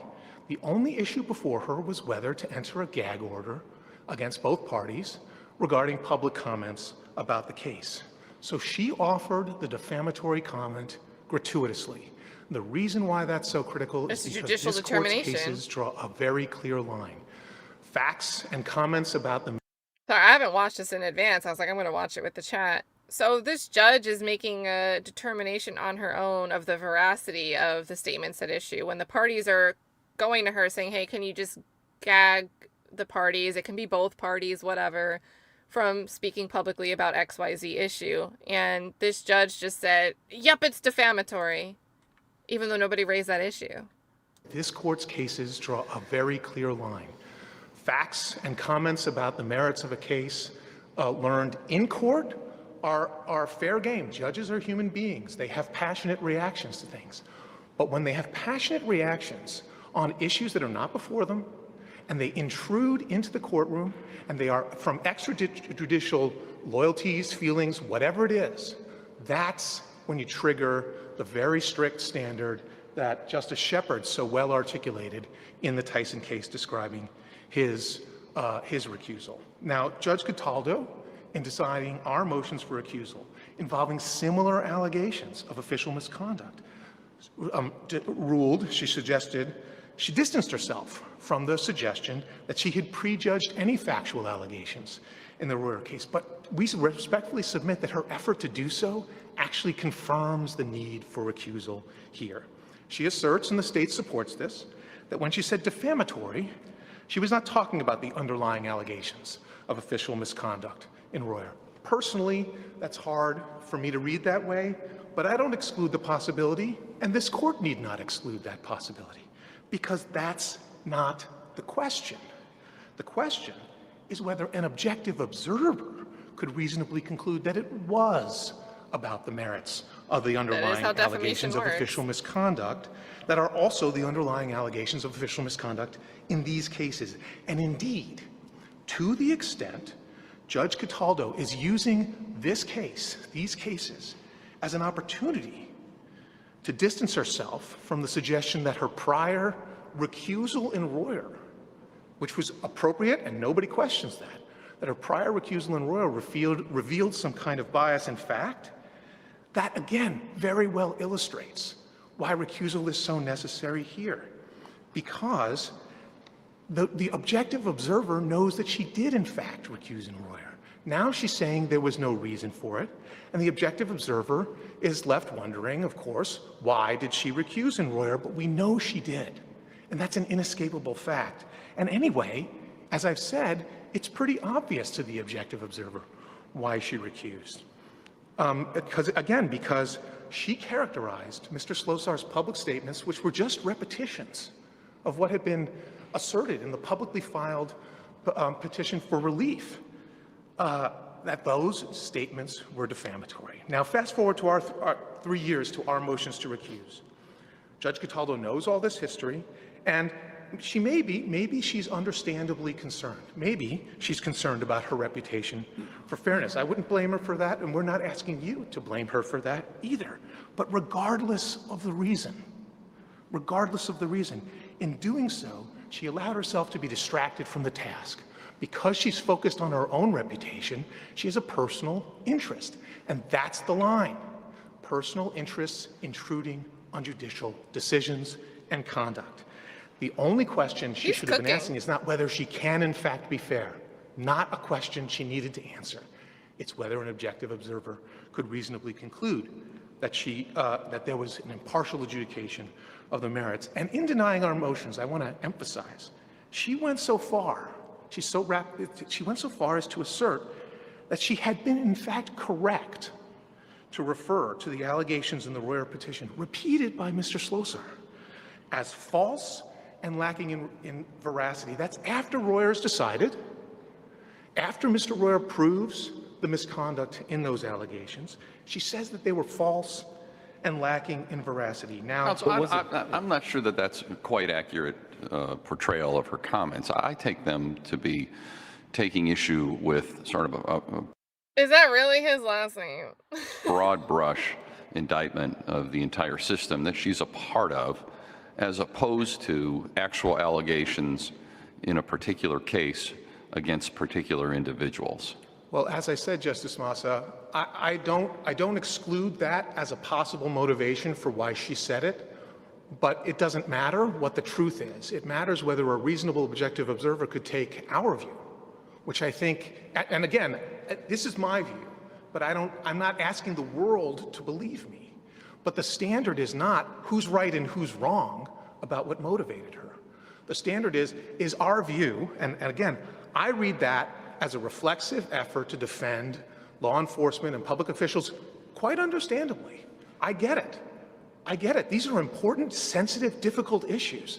But a judge sitting and ruling in a case has to suppress that, while in order to maintain the absolutely bedrock, essential appearance of impartiality under such sensitive... Where are the limits on this? So anytime somebody says that there's systemic issues with the police department, the prosecutor's office, she's required under the standard to get off that case. So I think that she put herself with a defamatory comment in a tough spot. Am I saying there's no way, after just the statement in Reyer alone, am I saying there's no way she could have unrung that bell, so to speak, and put herself in a position where she could preside over cases where those kind of allegations are made? I'm not saying that. She also made, there's more, she also did make the statement that it was just one detective, but when we read the Reyer opinion, it was more than just one detective. That's exactly right, Chief Justice Rush, and in fact, it's not just right, but it's intimately relevant here. But it's so broad. What you're asking is such a broad holding. If I make a public comment that I know Judge Coldato, she's a good judge, she does a great job up there, do I have to recuse from this case? No, I don't think so, Your Honor. I don't think so. I don't think so, and I think the point here is, first of all, our case is built entirely on the full record. We embrace fully the notion that your ruling can be as narrow or as broad as the full set of facts. Give me the narrowest permits. ruling. The narrowest ruling is this, right? In Reyer, she said they were defamatory. We come back with similar allegations, and she doesn't do anything to say, well, you know, Reyer was decided. It turns out that went a different way. This is a very sensitive issue. I understand that people are difficult. I'm going to be, you know, but I've learned from the Reyer case. We've seen things, and I'm going to judge this the way on an even keel. She didn't do that. Instead, what she did is she focused her attention on whether she had previously revealed any bias in the Reyer case, which suggests a personal interest, and she let that cloud her judgment and lose sight of the proper legal standard, which is not, is she in fact capable of being impartial, but whether an objective observer would. So she's now shown herself to be personally involved and sensitive in a way that's disrupting the judicial process. Boom. That's what's the narrow? And on top of that, we have she also read Reyer, as you suggested, Chief Justice Rush, in an extremely narrow way, as being just about Detective Conway, but Vicki Becker's misconduct in Reyer is front and center. And there's another investigator, another detective, Detective Diggs, who's also involved in one of these cases, who's also engaged in misconduct and lying about providing incentives to witnesses. These allegations, so her continued effort to minimize the extent of public corruption that's already been proven is another red flag. Another reason why this case can be very narrowly decided and based on a very tight view of the record. And that's not even getting into all the personal relationships and the potential, however remote, that Judge Cataldo or her ex-husband or her relationship with Vicki Becker leaves her in a very awkward position to be the finder of fact and judge of credibility, and even to make discovery rulings about the propriety of calling these people to testify. Every stage of the case, from beginning to end, is going to be infected by this problem, and it's going to linger, and it will disrupt the efficient resolution of these cases. And I hasten to add, the three cases in front of you, Your Honors, have a combined 56 years of being imprisoned for what we sincerely believe, on the basis of very strong allegations and strong evidence, crimes they did not commit. Counsel, I'm still trying to make sure. And I feel like I should have qualified this better. So we're going to zip over here real quick for context on what this court has to consider, what the Supreme Court is considering here. So again, this is kind of like an omnibus. It's a consideration for 4 different cases where the request is we want a transfer to a different judge. We want to disqualify this judge. So these 4 interlocutory appeals require us to decide whether a judge's decision to recuse from a prior case disqualifies her from presiding over these cases because they all present the same concerns that led her to recuse in the prior case. The footnote says the Court of Appeals motions panel consolidated these appeals, and the writing panel then severed them. So just all over the place. We heard oral arguments in the Siebold, Tyson, and Robinson appeals jointly, which is what we're watching now, and held the Dillard appeal, which had a later transfer request in abeyance. We now grant transfer in all 4 cases and decide them through this opinion. So Andrew Reyer was the petitioner in the previous case, and that was the case at the heart of the 2018 article we read where Vicki was asking this same judge for an injunction against Sloser. So Andrew Reyer was the petitioner in the previous case, and he sought post-conviction relief to set aside his 2005 murder conviction. He alleged that systemic police and prosecutorial misconduct had produced an epidemic of wrongful convictions in Elkhart County, including his own. Shortly after Reyer first made these allegations, his attorney held a press conference amplifying them through comments that the judge concluded violated the rules of professional conduct. So there's our outcome. That led the judge, who is a former Elkhart County deputy prosecutor, to not only enjoin the attorney's further public comments about the case, but also to remark that the attorney's comments were defamatory. So that's the issue that this guy is arguing here, Mr. Hochman. Reyer then argued, and the judge agreed, that the judge had to recuse for one of or a combination of 2 reasons. So Reyer said he would be calling many witnesses, law enforcement officers, deputy prosecutors, and an elected prosecutor, with whom the judge, Teresa Cataldo, worked with when she was a deputy prosecutor, and some of whom remain the judge's social acquaintances. She could not, Reyer argued, be expected to remain impartial, either when evaluating so many of her friends' and former colleagues' credibility, or when evaluating Reyer's allegations of systemic police and prosecutorial misconduct that spanned the judge's own time as deputy prosecutor in Elkhart County. Even if that were not reason enough to recuse, Reyer also argued that the judge's characterization of his attorney's comments as defamatory suggested she had prejudged his allegations of systemic misconduct before hearing any evidence. So, I guess this would probably better just to read this next one. Each of the appellants here petitioned for post-conviction relief before the same judge who recused in Reyer's case. Reyer's attorneys represents them too, and they allege the same sort of systemic misconduct they claim has led to an epidemic of wrongful convictions. And like Reyer, they intend to call as witnesses former law enforcement officers and prosecutors who are the judge's former colleagues and or current social acquaintances.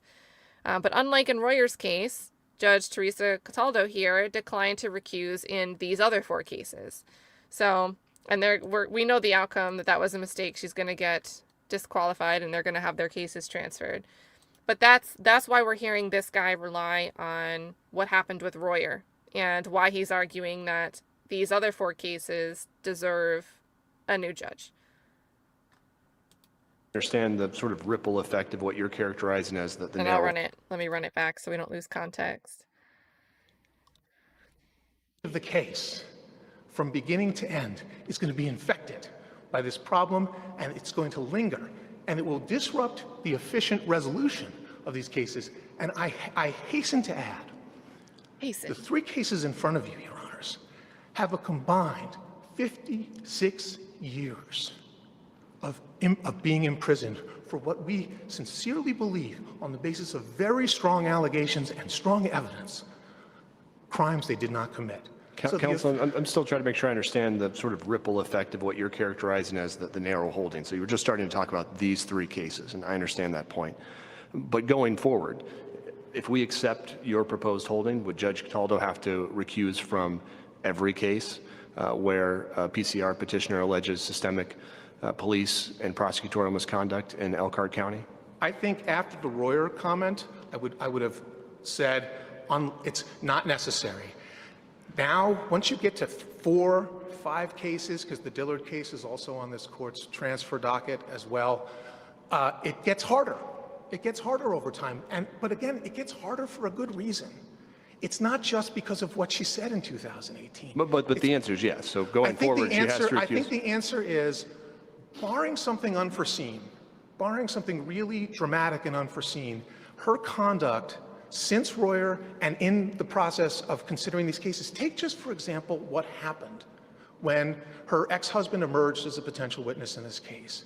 She pulls a hearing at the 11th hour and then rules against us.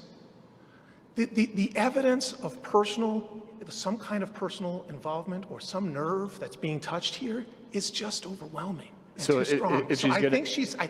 I think going forward, it's going to be exceedingly hard to imagine a circumstance where you have the same kind of systemic allegations of misconduct. If that's the case, I think it's probably important to pin down the cutoff time chronologically for when you allege this systemic abuse has occurred. You know, is this theory that it's going on today? Is the theory that it ended in 2015, 2010? You know, when was kind of the cutoff for the underlying theory that will, under your view, require the judge to recuse from all cases? I respectfully, and I apologize for this, I don't think I'm going to be able to give you an answer because we are still investigating and still uncovering evidence. These cases are just at the beginning. We're just starting. The extent to which police officers have been covering for each other cannot yet be fully known. The extent to which people in the prosecutor's offices knew of efforts by detectives to influence witnesses, as was shown with Detective Rizutko, or Detective Conway's misconduct, the extent to which prosecutors understood there had been discipline taken against officers but suppressed that evidence from defendants, we just don't know. So Counsel, is the fact that the judge recused in the Reyer case, but now has come out the other way, does that bolster your argument, or is it the same, irrespective of that prior decision? All right, we'll rewind on his question. So this is why the work of Christine Phillips and, with Indy Star, it's just incredibly important what they're doing. South Bend Tribune, we've seen some coverage from as well. ProPublica, and this is linked in the Gamma doc if you want to deep dive, because it's not just one article, it's like a curation. Like, they have separate postings about their research into what's going on in Elkhart, in Indiana. So 29 stories published since 2018. So from the point in time where this judge says Sloser's comments are defamatory, ProPublica starting to do this research, and this guy saying, hey, we just don't know. So a lot of stuff here published. We have latest in 2024. But you can kind of work backwards. So, and some of this stuff's awful. I've actually seen this video over on YouTube. Like, warning, this probably sensitive content, but let's actually get the image of what's going on here. So if you don't want to watch it, this is the time to turn away for, I'll get a timestamp, 2 minutes. Hey, you gonna chill out? No, you're not gonna chill out? We're gonna run it, bro. Get your ass out here. Get your ass out here right now. Let's go.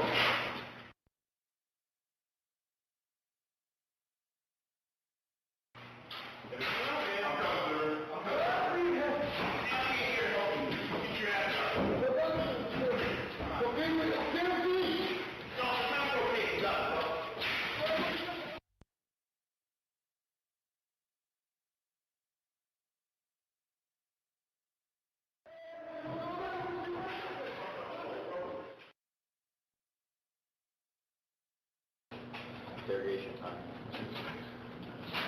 Yeah, somebody look up. This is your face.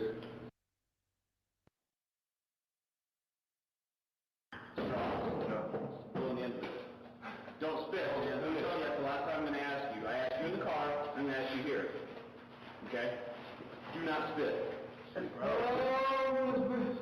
Yeah, no spit. Again, you spit again, we're going to party. You spit again, we're gonna party.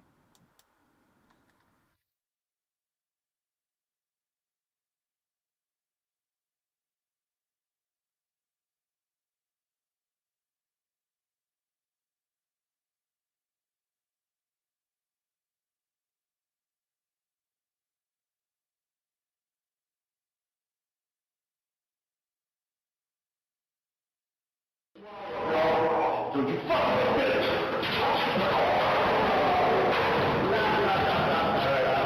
Stop! You don't mean shit!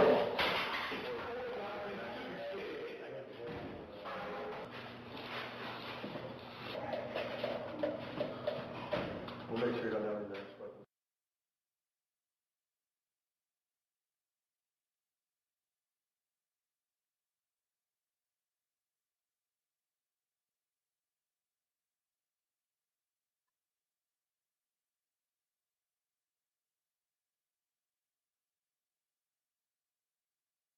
So let's read this part out loud.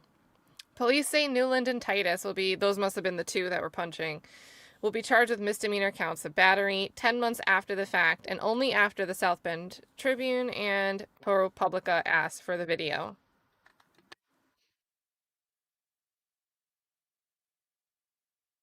On June 25th, Police Chief Ed Windbigler, what a name, said of the two officers, I think they just went a little overboard when they took him to the ground.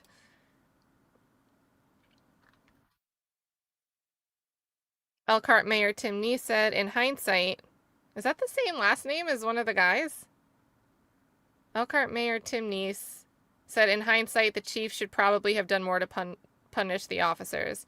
He also said he's not convinced Ledesma's injuries resulted from the officers' punches. Even though the blood's on the floor. Corey Newland and Joshua Titus have not returned calls for comment. Jason Ray and Drew Neese. I wonder if there's a relation. Tim Neese and Drew Neese, is there a relation? Maybe it's just a common last name. Did not answer messages left on Monday.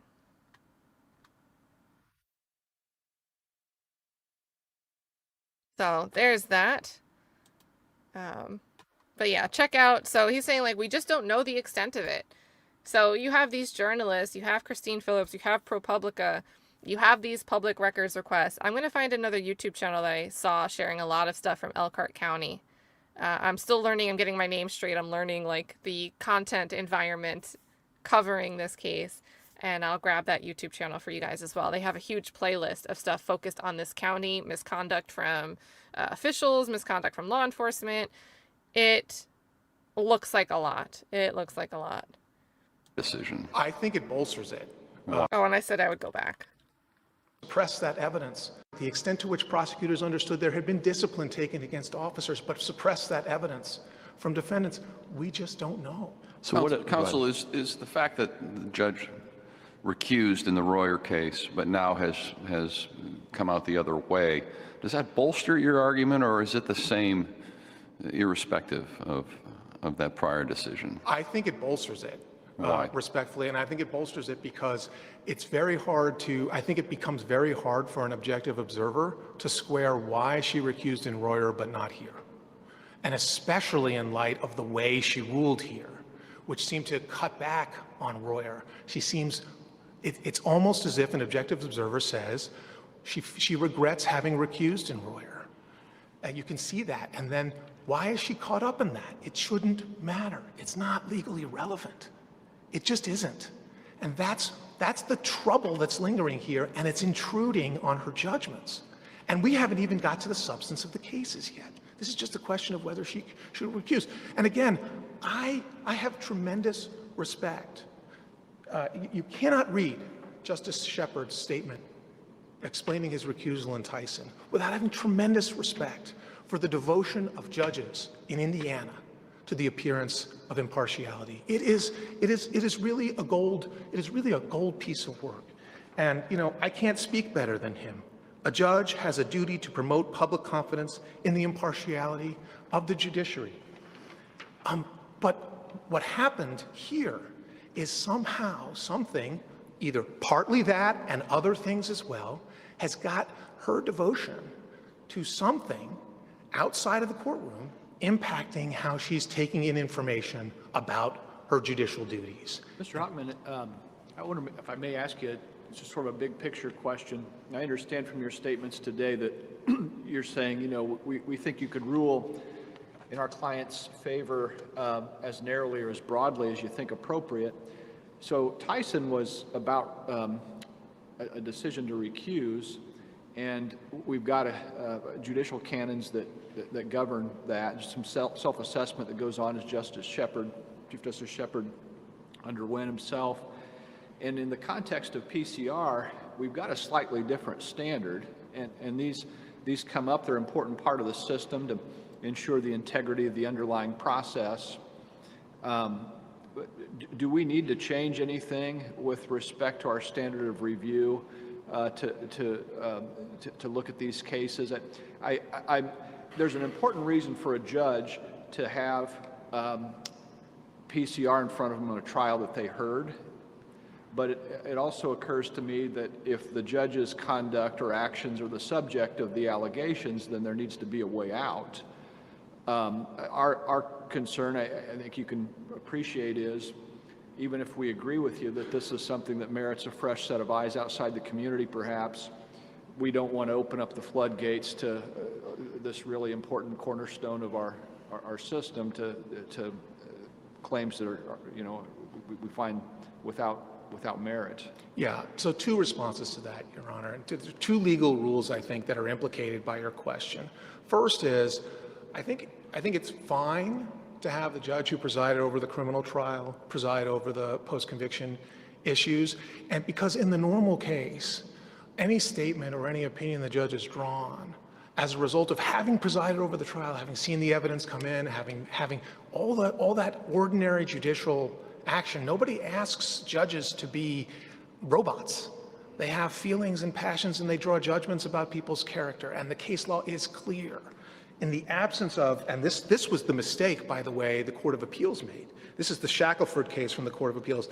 In those situations, a motion for change of judge should be granted only if the evidence reveals such a high degree of favoritism and antagonism as to make fair judgment impossible.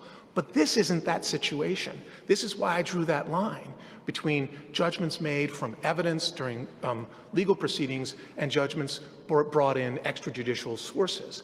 That's the standard that Chief Justice Shepard was talking about. So that's one. So in the ordinary case, you're not going to have that problem unless you have some reason to believe something from outside is playing around. Two, on the standard of review, I think there is an issue. Now, this court, I think, in a standard of appellate review, actually, of these judgments, this court has said, without much explanation, Sturgeon and Garland, that review is for clear error. However, in the PCR context, the court, actually, before I even get to that, Sturgeon also makes clear that it's a legal question, because the allegations in the filing, in the verified filing, are taken as true. So it's a question of law, and there are numerous cases, Wilkes being the leading one among them, which say in post-conviction.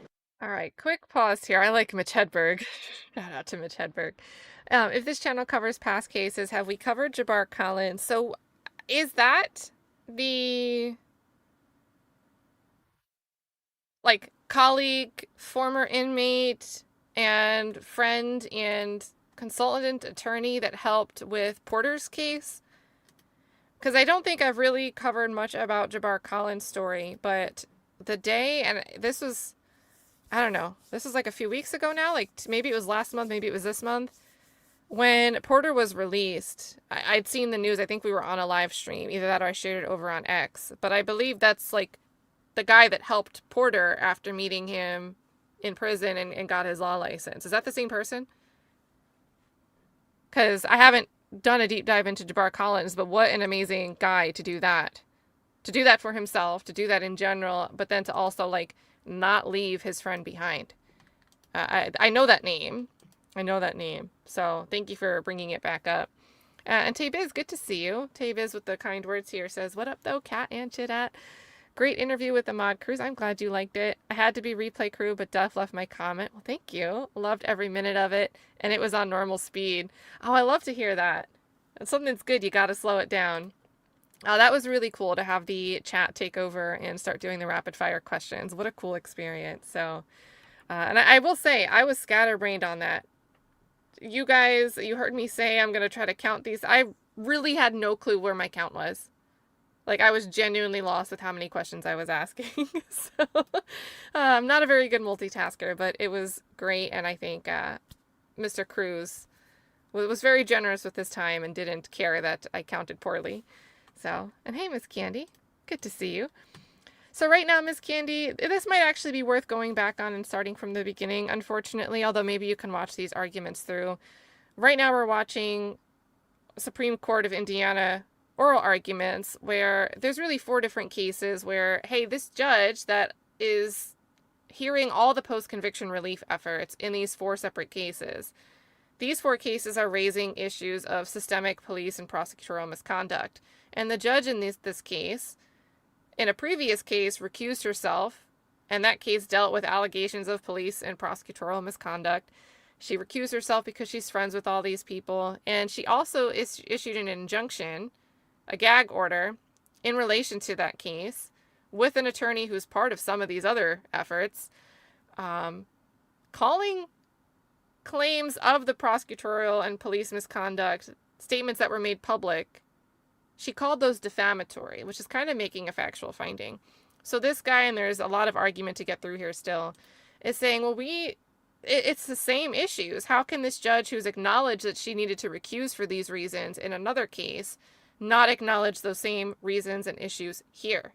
And we're arguing that it's a growing concern, and it's more important to consider her position and transfer this case to a different judge. And ultimately, they're going to have this request granted, but we're watching the arguments here. But as far as background on the context, we started with the case of Reginald Dillard, who got his freedom this week. He just got his freedom, walked out for the first time in 27 years, walked out into open air freedom on his own terms. So if you want to go back and catch his story, I would start that from the beginning. But if you want to watch with us, that should catch you up on the purpose of these oral arguments. Questions of law review de novo. So I think there's at least confusion there, and I think it would behoove this court to take this opportunity to clarify that de novo review is right precisely because as Chief Justice Shepard said, this issue is too important to allow for the clear error standard of review. Counsel, I'm grasping your argument about a prior statement by the judge, but I'm a little concerned with what looks sort of like a kitchen sink argument that throws in allegations that used to be married to a cop, used to work with the prosecutor. I've known several judges married to police detectives while they're serving in the criminal term. I worked in the prosecutor's office. 28 of my colleagues from those years are judges all over the state. I sit and review their cases. Why are these sufficient allegations of bias? Yeah, so in my view, I do think in certain respects, the narrowest ruling would simply wouldn't even get into the personal relationships. I don't think you need to go there. And I want to be clear. I want to be very clear. And I actually took the unusual step of identifying certain things that this case is not about. And one of the things I want to highlight that this case is not about is requiring judges who have relationships with public officials to recuse whenever a case involves allegations of misconduct by them. The record as a whole is what matters. We are not asking you to rule that those relationships, standing alone, would require recusal here. We are actually asking you to focus on the defamation comment, focus on her comments, her continued efforts to characterize that comment as correct because the allegations were false and lacking in veracity. I think you can stop there. I actually think you can. I think, though, the record as a whole shows more. There is at least a prospect that people close to her are going to be witnesses in this case. She's going to have to make judgments about allowing discovery into certain avenues that might be sensitive for her. I think that's a different. That's icing on the cake, so to speak. And again, sorry to do this, but I brought Chief Justice Shepard's comments here for a reason, because they're so great. Indiana practice has always leaned toward recusal where reasonable questions about impartiality exist. In a close case where impartiality might reasonably be questioned, a judge must recuse at a minimum. Are you This is a close conflating, case. though? I mean, are you conflating the standard under the Code of Judicial Conduct and our PCR change of judge motions? I also love how this one justice is like outside of the curtain. Like he is not part of them. Are you conflating the standard under the Code of Judicial Conduct and our PCR change of judge motions? They're not all lined up. They're not identical in words, but I do think I think it would be awkward and difficult to justify a substantively different approach between the two of them. You know, in this time that there's a lot of distrust of public institutions, judges are quite often in public settings asked about, listen, I don't know a non-corrupt judge or this and that. So they make statements with regard to increasing public trust in the system. What can she say? Everybody's bad in the prosecutor's office. Everyone's, systemic races or systemic corruption in the police department and the prosecutor's office. And why can't a judge say, no, I think you should have faith in that? I've not seen that. I would have no objection to a judge saying that. I would have no objection to a judge saying the fact that people make allegations that there's corruption in the police office or in prosecutors' offices does not warrant wholesale abandonment of faith in the criminal justice system. That's fine. That's fine. That's appropriate. That's promoting confidence in impartiality of the judicial system, because impartiality means the state gets their chance to prove we're wrong too. Counsel, There's nothing wrong with being open to both sides. Counsel, I thought that's close to what the judge was saying the second time. So you've pointed out that there's not just the original Reyer statement about defamation, but later she said that counsel's comments had in fact been false. And when I read that in context, I thought what she was saying was it was wrong for counsel and Reyer to announce in a press conference that he had proven these things because he'd only filed a petition. And until you've actually proven it, you shouldn't call it proven, and clearly it was false to say that was proven. Did you read that? You read her comment different than that? Personally, I read it differently, but I think the relevant question is, could a reasonable person read it differently? And more importantly, remember, the statement was defamation. If all she was focused on was it's inappropriate for Mr. Slosar to be making statements that he's proved things that have not yet been proven, that's perfectly fine and relevant to the gag order consideration. I get that. But she went further. And then she comes back and tries to fix going further. She tries to unring the bell. She says she didn't do what she did and what an objective observer can see that she did. And that's the problem, Your Honor. That's the problem, because even if you're right, and again, if it's a close case, we win. That's Chief Justice Shepard. Even if you're right, she's still caught up personally, somehow, in some meaningful way, in the question about her integrity is now wrapped up in her ability to sit in this case. That's a mistake. I want to emphasize that. I think it's critical for this court to say, if it agrees with us and says Judge Cataldo must recuse, that this is not an attack on her integrity. It is an act to protect both hers and the judiciary's. I see I've gone well into my rebuttal time, but if the court has further questions, I don't want to abandon. We'll hear from you again on rebuttal. Okay, thank you, sir. Ms. Loy.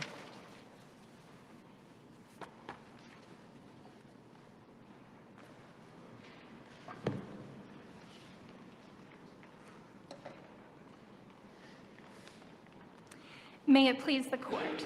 A judge is presumed to be fair and impartial and has a duty to hear and decide matters duly assigned.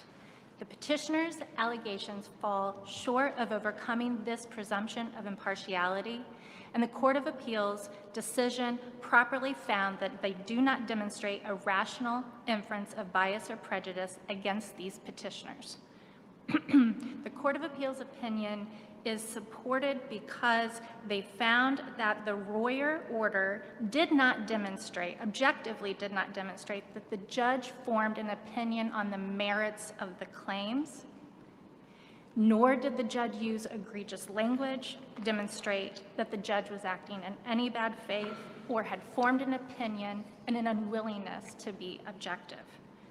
The Court of Appeals opinion is supported by the fact that their decision that the connection between the judge and the current and former Elkhart County prosecutors were typical and didn't present special circumstances preventing application of the general rule that judges who have been former deputy prosecutors may preside over legal challenges, even claims of misconduct involving prosecutors and law enforcement in the same county.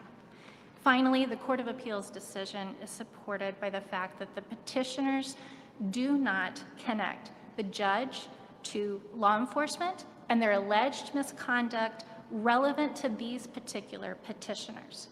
Any alleged connections to petitioners' cases are tenuous at best.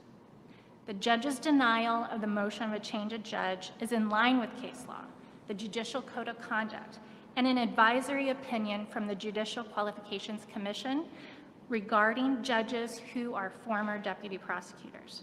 Therefore, the judge did not clearly err when it denied petitioner's motion for a change of judge, and the Court of Appeals decision should remain, and this court should deny transfer. Mrs. Loy, what I guess I'm struggling with is just, my friend Justice Mass had talked about the kitchen sink of allegations that are contained in the petition, and as I go through the briefing in this and the precedents that's cited by the state, I don't have problems finding just this is probably okay, just this is probably okay, just this is probably okay.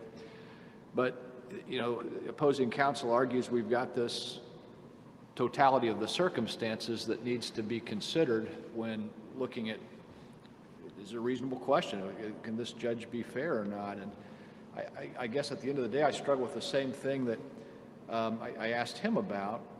I think that you look at this and you do a self-assessment as the post-conviction judge. This is here. Can I be fair? Can I not be fair? I think that there is a disconnect between our recusal standard and the canons and the motion for change of judge standard that's in the PCR rules. And why not just say, hey, you know what, it's out there, and just for the integrity of the system, I'm going to let a fresh set of eyes look at this. I mean, why can't we cabin that in a case like this without blowing up the system and everybody wins?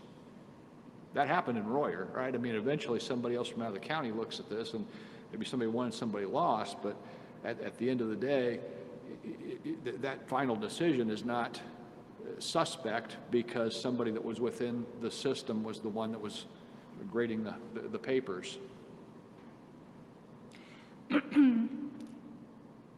The theme of the systemic misconduct that has led to an epidemic of wrongful convictions was also a theme that the defense attorney raised in Reyer case. And Exactly. so in that way, they are echoing that That's the same point. argument here. It was not adjudicated in the Reyer case.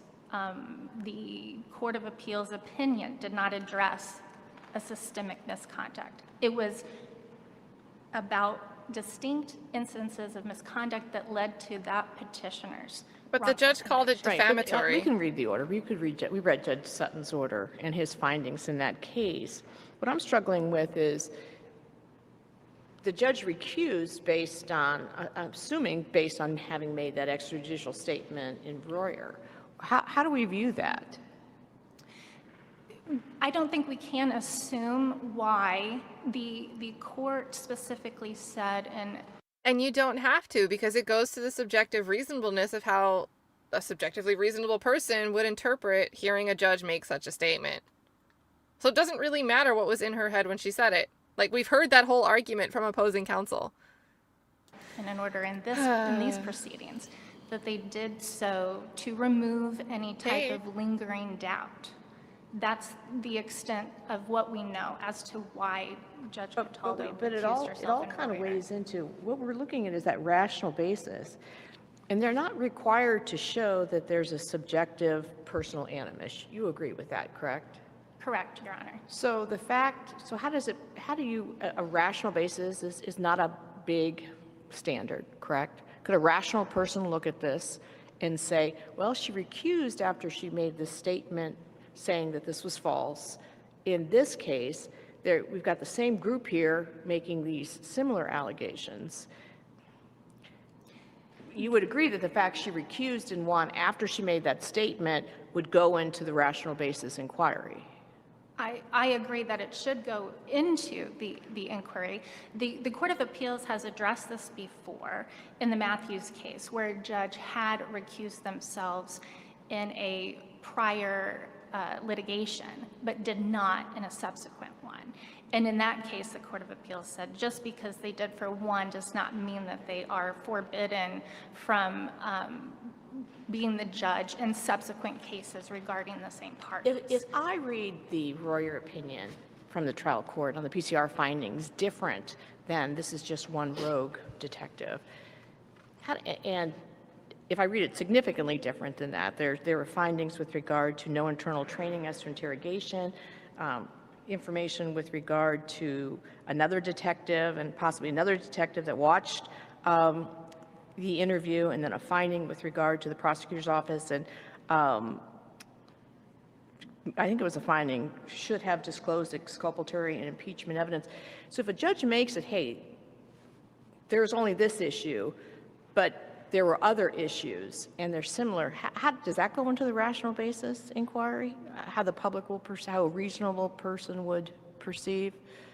I think reading the judge's comments in her order, specifically recognizing that there was one rogue law enforcement officer. But if I read it more, when I read the opinion, I see more. The judge found more problems than just one. Is that enough? Would that go into that bucket of rational inquiry? That she made a comment about that there being one detective that committed misconduct. I don't think so. I think that's reading her order and the language that she used too narrowly. I think she was addressing specifically her role as a prosecutor and any connection she had to... But if she read the entire, and there's quite a bit of findings that Judge Sutton made, I mean, I understand the state kind of fought that all the way through, but Judge Sutton made these findings, and he found more than just one detective. The fact she reads that down and is sort of protecting of the system, saying, well, it's just one detective. Does that go into a perception? I mean, because it's a squishy standard, right? What is the rational basis for doing this, for the public? Somebody looking at this again saying, it's a problem. You don't think that would go into that bucket? No, I don't think so, Your Honor. I'm sorry. No, You go finished. I'm sorry. The order, when she mentions the one detective, was the main misconduct that the court found. Now, there were other players and other law enforcement involved, and there was also a fingerprint analyst that had misrepresented his qualifications, and there were Brady misconduct. I don't think her highlighting that portion, that the bulk of the misconduct fell on the detective, Mr. Conway, who had actually... You know, actually, can we run that back? She was like conceding that there was an acknowledgement of Brady misconduct, but she got out of there real quickly. It's like it took a lot of energy just to utter those two words together. Players and other law enforcement involved, and there was also a fingerprint analyst that had misrepresented his qualifications, and there were Brady misconduct. I don't think her highlighting that just get it out and move on. That the bulk of the misconduct fell on the detective, Mr. Conway, who had actually interviewed and led to a false confession. And he's also a detective on one of these other cases, correct? On one of the other cases, correct. And then your client, and I don't know, they state that the judge may be a witness. How does that factor into? The allegation that they may call her as a witness, the judicial code says that they cannot be a material witness in a case. Here, there is no representation that she has any knowledge, any unique knowledge that would be special to just the judge and not the other prosecutors. They have alleged that they intend to call her because they intend to interview anybody who worked in the Elkhart County Prosecutor's Office. Well, counsel, on that point, the Seabolt case stood out just a little bit to me, and the renewed motion for recusal says that her ex-husband was, quote, directly involved in the EPD police misconduct underlying Mr. Seabolt's claims, and then also, quote, he was directly involved in misconduct in that case and will be a critical witness in support of Ms. Seabolt's claims. So that's another rabbit hole. This is where I was saying there's like cases that spike off of this. So this is one of the subject cases where they're looking for a transfer of judges here. It involves the detective, Steve. There's just a lot. There's a lot. There's some interrogation footage of a witness that was offered leniency for a false confession or a false witness identification against Iris. Yeah, there's a lot, guys. There's just so much in here. This is going to turn into like 5 parts. Do we have to take those statements in the renewed motion as a historical fact and just assume those to be true? No, those are arguments, and they aren't supported by the other information that the petitioners included in their multiple motions for recusal and reconsideration. Being that Mr. Capoletti's role as a reserve officer ended in the 90s, in 1994, I believe. So it was well before even the murder that formed the basis of Seabolt's conviction. Counsel, I want to explore with you a little bit about what the standard of review is and what sort of powers this court can exercise or should exercise. I think everyone here would acknowledge that this is a close call. And appellant's counsel a moment ago said, well, if it's a close call, we win. And read extensively from Chief Justice Shepard's very eloquent opinion in Tyson, explaining why he recused in a particular case. Is that really binding precedent for us to then impose from the appellate bench in a case like this? No, I don't believe so. Tyson was a very unique circumstance where he had recused himself, and then he was asked to essentially unrecuse himself. And so the Tyson opinion was his self-evaluation of why he was not going to unrecuse himself. So how much deference is owed to the trial judge here? Is this a de novo review, or we simply reweigh all the evidence in the record and we decide that an objective observer may have questions about the judge's impartiality, and therefore in the interests of preserving the integrity of the system, she should recuse? No, this court has routinely echoed the clearly erroneous standard multiple times, and that is the standard of review for reviewing the denial of a motion for change of judge. And there is no reason that the petitioners put forth to change that particular standard. It is the same standard as the post-conviction Rule 1.7 regarding appeals from post-conviction cases. It's the same standard of review from the Indiana Trial Rules 52A that also applies to the post-conviction rules. So it is a standard that is commonly accepted in post-conviction cases and in civil cases. Can I ask you a little bit about that, though? I mean, Yes.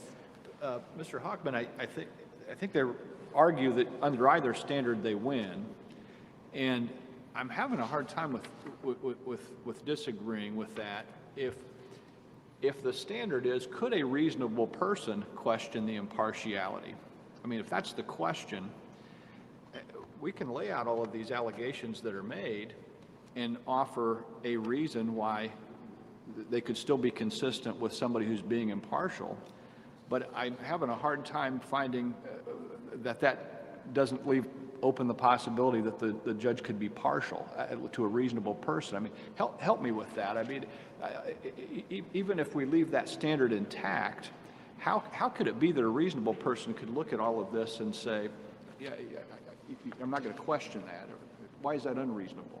So the standard of an objective, rational inference of bias or prejudice is one that this court and the Court of Appeals has addressed many, many times in different sets of circumstances. And so we cannot remove an objective person from the body of case law, from the advisory opinion from the Judicial Qualifications Commission, and remove what a person off the street may think about a particular situation. Here, I don't believe that it is a close call, nor is it dependent on what standard of review this court looks at. The petitioners mischaracterize the judge's orders and what she said in those orders, trying to explain that her initial Reyer order was in order to address the fact that only a Rule 60B motion had been filed. There were allegations that included the theme of systemic misconduct,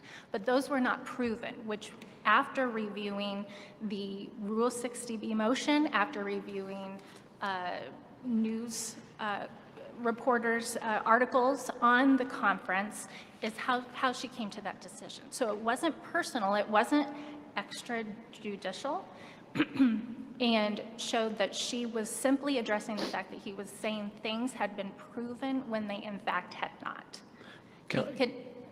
Counsel, I'm still a little confused about the standard review discussion. So I had actually been under the impression that both sides were really arguing for the same standard. So when I read, I think it was page 6 of your transfer response, I read your explanation to be, this is Trial Rule 52, that's always a clear error standard. However, there are no factual findings to make. This is a legal determination, and an incorrect legal determination is clear error. Did I understand your argument correctly? If I could clarify, Your Honor, there are the findings of fact, and then there is the judgment. And the judgment is a legal determination, which But there are no findings of fact, because under the PCR rule, we just take the factual assertions as true, right, and assume them to be the historical facts, I think the rule calls it. I think this is critical, Your Honor, for addressing why the clearly erroneous standard is the correct one. And that is because the judge does not simply take anything that is said in a motion for recusal as fact and as true. And there is a level of discernment that the court needs to make to separate what is fact that is able to be verified or probably uncontroverted versus argument versus irrational inferences versus mischaracterizations versus rhetoric and argument.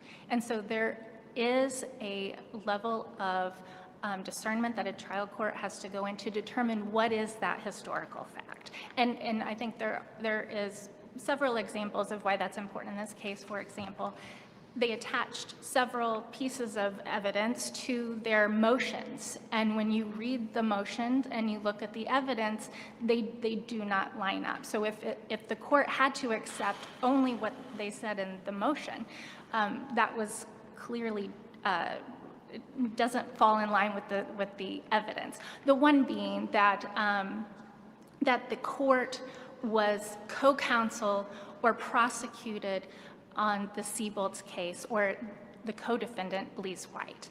The CCS that was attached, and the court went through this in her order, is that there was one instance where she stood in Blease White's separate robbery conviction to set a trial date.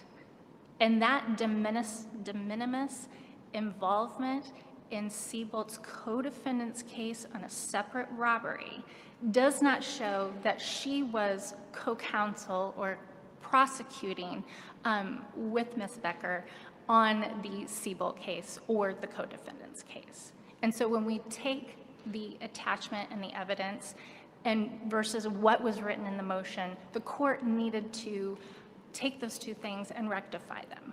And when she did that, she found I did not have any sort of meaningful participation in the petitioner's cases. And again, the rule says that this rational inference of bias is specific to the petitioners. Counsel, what do you make of the word personal in PCR Rule 14B? Does it modify just bias, or does it also modify prejudice? Does the bias or prejudice have to be personal towards the defendant?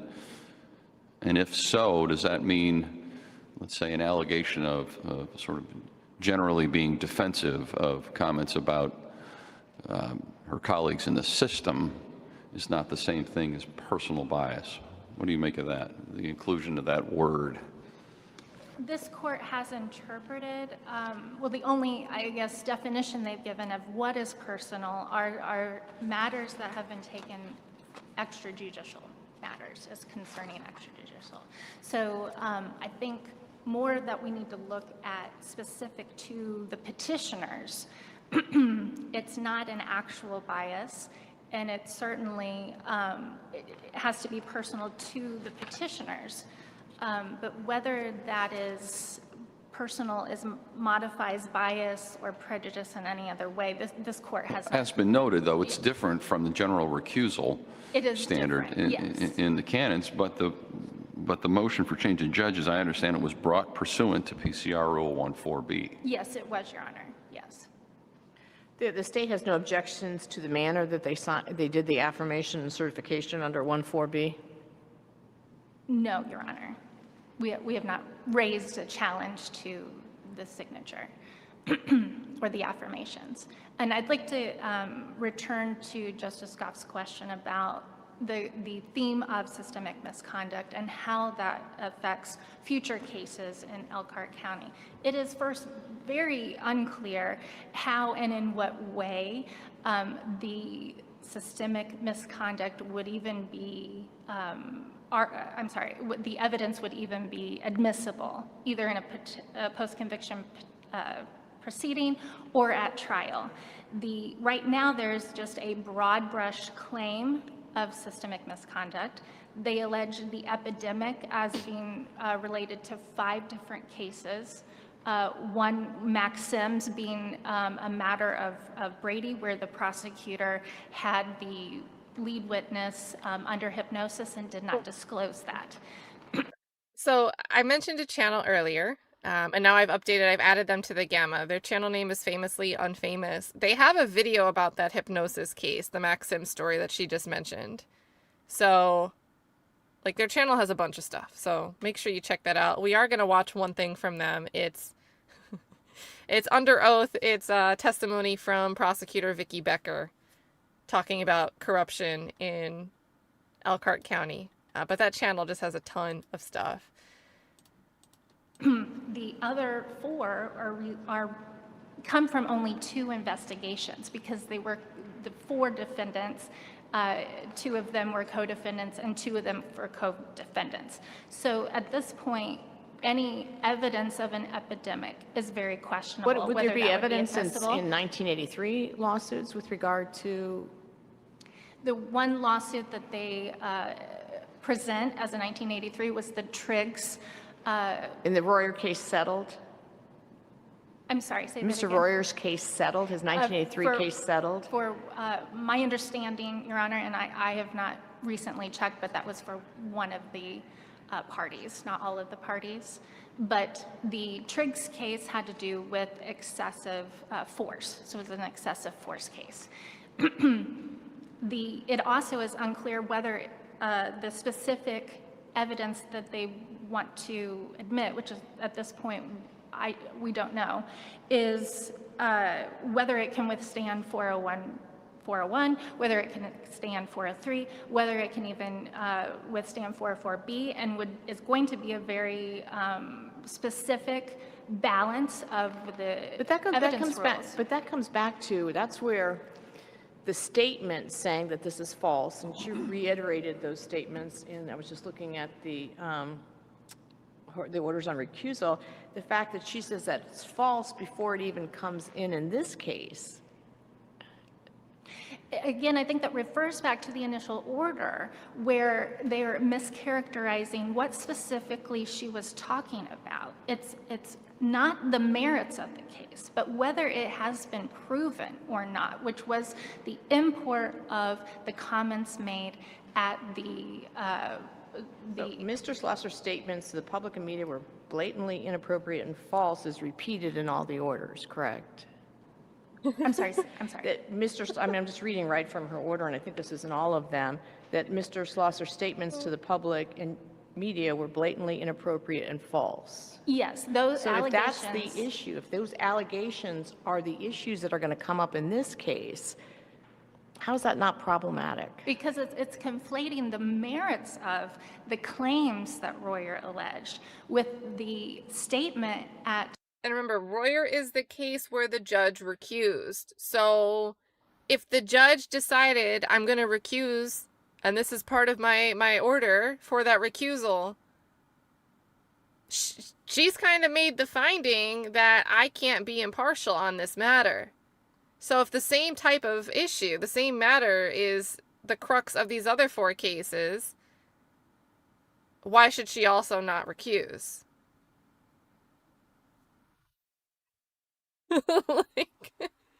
Also, big shout out here, Joseph to the G. I think it's the G and not bag.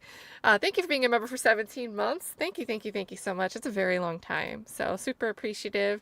Great Granny also 11 months here said, glad I found a worthy channel to follow. I hope I continue to make you proud. Thanks for hanging out with us. Sheriff Chuck with the recommendation. Could you just not read from the orders? That really hurts my position. And hey, Miss Kells, welcome out of the bushes. Into the press that it had been proven, when in fact it had only been alleged in a Rule 60B motion. It's mischaracterizes her statements that she was just talking read it about. But the if nothing merits. It's a if quote. You say that nothing had been proven and there's no ruling on the merits. You're saying we haven't had this yet, so they're false. You just stop there, right? When you say they're false, you're prejudging what those things are, and that's what I'm struggling with that language here. I disagree, Your Honor. It still connects to the fact that those allegations had not been proven. But like when you're a judge, you've got a case that comes in, they file, and they're saying all this, well, it's false, and then I'm going to decide this. I haven't heard anything yet, but I'm telling you from the get-go, it's false. It is false that those. I love when a justice just gives up even trying to explain it any further, because how much further can we explain this, and just goes, get-go, it's false. It is false that those allegations have been proven. She was talking about at the time of the public comments that it had not been proven. So I think it's important to see their mischaracterization of what exactly she was referring to. And her subsequent order clarified that she was not talking about the substance But if or the the prosecutor has merits a of case, the if the prosecutor has a allegation. case and they have a press conference, and we're filing these charges as to this, and this, as to the Flip defendant. the script so she and can the judge would understand. say, well, that's false, right? Those things, because nothing's been proven yet. In the context of Just watch her. Say, well, that's false, right? Those things, because nothing's been proven yet. in the context of the comments that were made to the public, the import was that these things had been proven. And that's what she was responding to. And I believe her subsequent order was to clarify that she was looking at the state of the law in the Reyer case at the time, which was merely that the allegation had been made in a Rule 60B motion. And that's the extent of the her comment or her subsequent language trying to clarify what her comment was about. So to continue the analogy, you're saying that if a prosecutor were to say that their indictment proved... This justice is tag teaming in to finish her example, flipping the script. The analogy, you're saying that clarify what her comment was about. So to continue the analogy, you're saying that if a prosecutor were to say that their indictment proved the defendant's guilt, then someone might say, well, that's a false statement. Maybe they're guilty, maybe they're not, but the indictment didn't prove it. That's correct, Your Honor, because the evidence still had not gone before a court and had been definitively decided. And that was the point of her comments. Another thing that the opposing counsel relies pretty heavily on that I don't think you've had a chance to address yet is the sort of procedural historical fact that once the judge's ex-husband's name was added to a witness list, the evidentiary hearing was canceled. Can you address that? Anything to make of that? Oh. A what?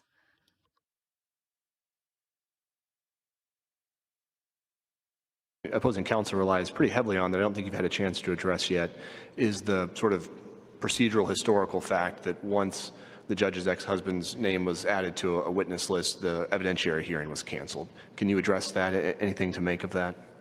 The language that the court used, she addressed that the petitioner's counsel had relayed that the Court of Appeals had mandated a hearing.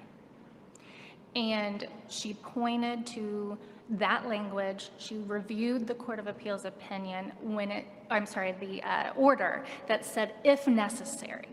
So at that point, the petitioners had raised, the three petitioners had filed multiple motions to recuse and multiple reconsideration of that order where they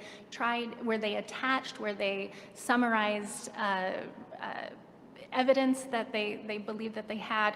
And so at that point, she had heard there wasn't anything new that they were going to offer. So she didn't believe that the new evidence warranted a full hearing.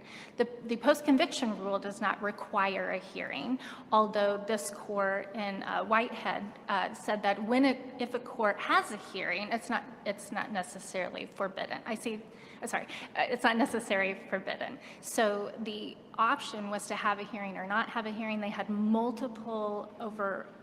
more than a year of presenting their allegations, their argument, and their evidence. And so at that point, she just decided not to have another hearing on the same information.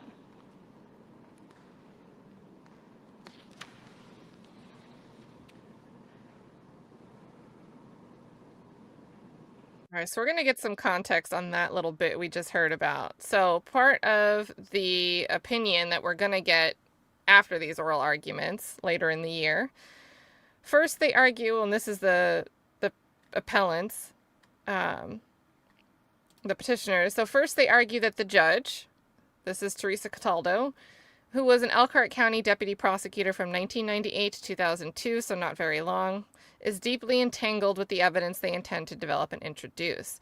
The petitioners all intend to call as witnesses many police officers and prosecutors with whom the judge worked, some of whom the petitioners believe remain the judge's social acquaintances, to prove that the petitioners' wrongful convictions resulted from what they characterize as rampant police and prosecutorial misconduct that was ongoing during the judge's time as a deputy prosecutor. The petitioners also plan to seek discovery directly from the judge and possibly call her as a witness related to her knowledge of facts surrounding Detective Rizzuto's resignation. So that is fondling detective guy. Whether she was involved in a Brady violation that Seabolt claims contributed to her wrongful conviction, and her general knowledge of the practices in the prosecutor's office that relate to the petitioner's claims of misconduct. The petitioners anticipate calling 2 of the judge's Elkhart County judicial colleagues as witnesses. Judicial colleagues. And they intend to call the judge's ex-husband as a witness because they claim he was a former Elkhart County Reserve officer with extensive knowledge of the misconduct they allege and has provided an affidavit and recorded interview alleging systemic misconduct. Now, this is mentioned again later. Well, there's one earlier mention. Let's go backwards. So it says the judge's ex-husband, more context here, was a former Elkhart Police Department Reserve officer, so right in the neighborhood, who has also corroborated some of Seabolt's allegations about the Wolverines, the rogue racist group of police officers. And then let's see. The denial. So when the judge had denied all 4 of the requests to recuse, what's the subject of these oral arguments here, as to her alleged entanglement with the petitioner's evidence, the judge explained that the simple fact that she previously worked with the witnesses while a deputy prosecutor did not require her to recuse from post-conviction proceedings involving her former office. She also concluded that her ex-husband's involvement as a witness in these cases similarly did not require recusal because the 2 had been divorced for almost 20 years. But it's interesting that we canceled the hearing, though. Most of her ex-husband's time as a reserve officer was before their marriage, and, as she saw it, his only connection to these cases was his shared employment status many years ago with individuals now accused of wrongdoing. Let's see. And then it just notes here that they plan to call the ex-husband. And then she says she concluded that her ex-husband's involvement as a witness in these cases did not require recusal because they had been divorced for almost 20 years. So this is we just saw that one. So that's the context on that little tidbit. The petitioner talked about language regarding the egregiousness of former opinions, of different statements that had been made and this court had reviewed. A high degree of favoritism or antagonism. That was actually echoed by this court in Sturgeon, which echoed the U.S. Supreme Court of Lidakey. That's where that language comes from. So it is not just the Court of Appeals in this case.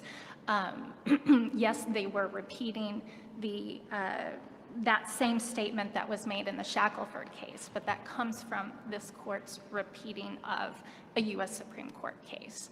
And that in and of itself does not require this court to accept transfer to correct that language. If there are no further questions? Thank you, counsel.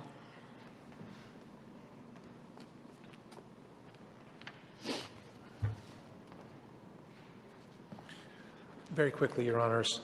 I heard a lot of times my colleague suggested that we're mischaracterizing Judge Cataldo's statements, but I never heard, I don't think I heard it once, I don't think I heard her say our characterization is unreasonable. Well, not once. That's the test. They don't dispute that that's the test. We win. And that's the point. I love him. It's not that you have to say our reading is right or wrong. The values and the need, the imperative need for the perception of impartiality, especially in a case with such sensitive questions, is going to the heart of the fairness of the criminal justice process in a county of Indiana. is at its height here. And you don't allow reasonable people to wander around wondering whether people are staying in prison because an unfair judge was put in a position of considering whether they were wrongfully convicted. That's the core of it, right there. That's really the heart of it. Now, we also heard that, you know, these cases are distinct or distant from Reyer. That's just not true. That's just not true. Vicki Becker was the prosecutor in Reyer. Vicki Becker suppressed material exculpatory evidence in Reyer. Vicki Becker Say your is the name lead again. prosecutor in these cases. If it was defamatory to suggest that the prosecutors had concealed material and exculpatory evidence in Reyer, that's a prejudgment here too. And to double down on that the way she did, as Chief Justice Rush pointed out, again, even if they are ultimately right in Judge Cataldo's heart of hearts, that we're misreading that, a reasonable person, Chief Justice Rush, I think you're a reasonable person, and I think you offered a very reasonable understanding. Take nothing from the questions. Of The course, questions, but I do. But probing it. I'm telling you, I think the question expressed, gave voice. But I to also a think she had a reasonable really person. good answer back, saying, "Listen, that this is going to the, you know, we're going to prove that there's everything, the system's blown up in this county," and the judge goes, "That's false." But that's not all. That's possible. I think a perfectly plausible understanding of her case. I'm not excluding that possibility. She has to exclude our possibility. She has to say a reasonable person can't agree with us. Counsel, And that's just not right, and that's impossible here. On that point, one odd thing about this area of the law is most of the case law development is in telling us what circumstances where recusal is not required. There aren't a lot of cases saying this is where recusal is required. What is your best case that's similar to, and I know Tyson is the one you want to use the most, but Actually, it's Thacker. It's Thacker, the Court of Appeals opinion in Thacker, Your Honor, where you had a trial judge attend the oral argument of a case that the judge presided over, came out of the oral argument and made public statements about how lawyers often blame the trial judge when things go bad for their clients. And then when the case was sent back purely for resentencing on remand, that was the only issue, resentencing, the court said, no, you can't sit. You can't sit because that's not conduct we expect of Indiana judges. And that's true. That's right. And here, it's even I think it's considerably stronger than the Thacker case, Your Honor. And I want to address, Justice Massa, you asked about bias, about the personal bias. For one thing, I think as a matter of logic, personal bias in favor of your opponent is bias against you. So I'm not sure much turns on it at the end of the day. But I do think the personal line is the line that's drawn in the cases between extrajudicial views and views drawn from evidence and argument and legal analysis that judges make every day in the court. And I just want to conclude, I guess, by saying, I think it's important to emphasize, and again, I recommend the court emphasize, the reason for recusal here is it doesn't matter which way, if Judge Cataldo's presiding in this case, she rules. If she rules for us, somebody might think, oh, look, she's just protecting her reputation for fairness by going hard on the Elkhart police. That's something I think any attorney, even at the trial court level, not just at the appellate level, should adopt into their, phraseology.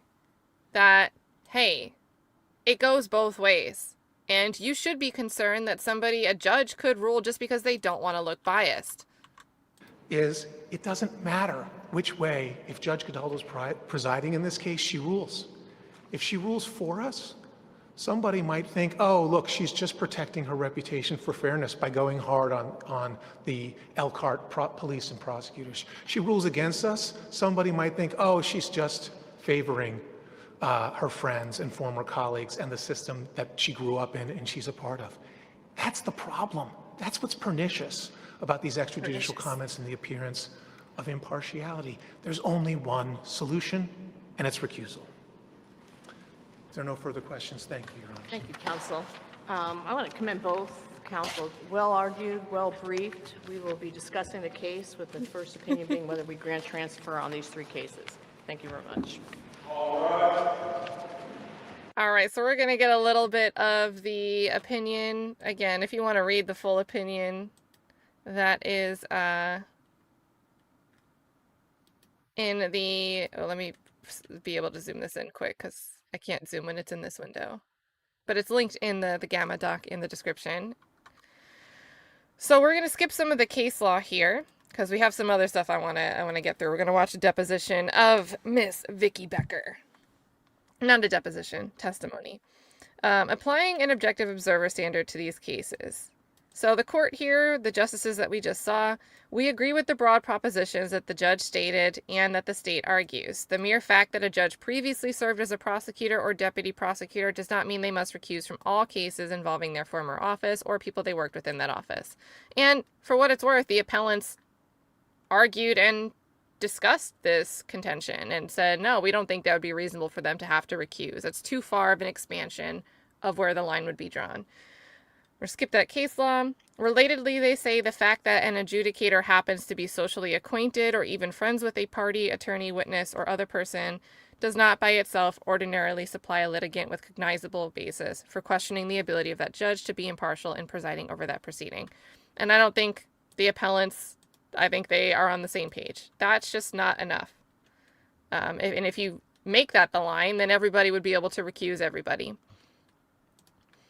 So here's the crux of the decision here, but these appeals can't be decided on those broad propositions. What is different about these appeals, and this is critical to our holding, is that the judge already decided in Reyer's case that recusal was mandatory.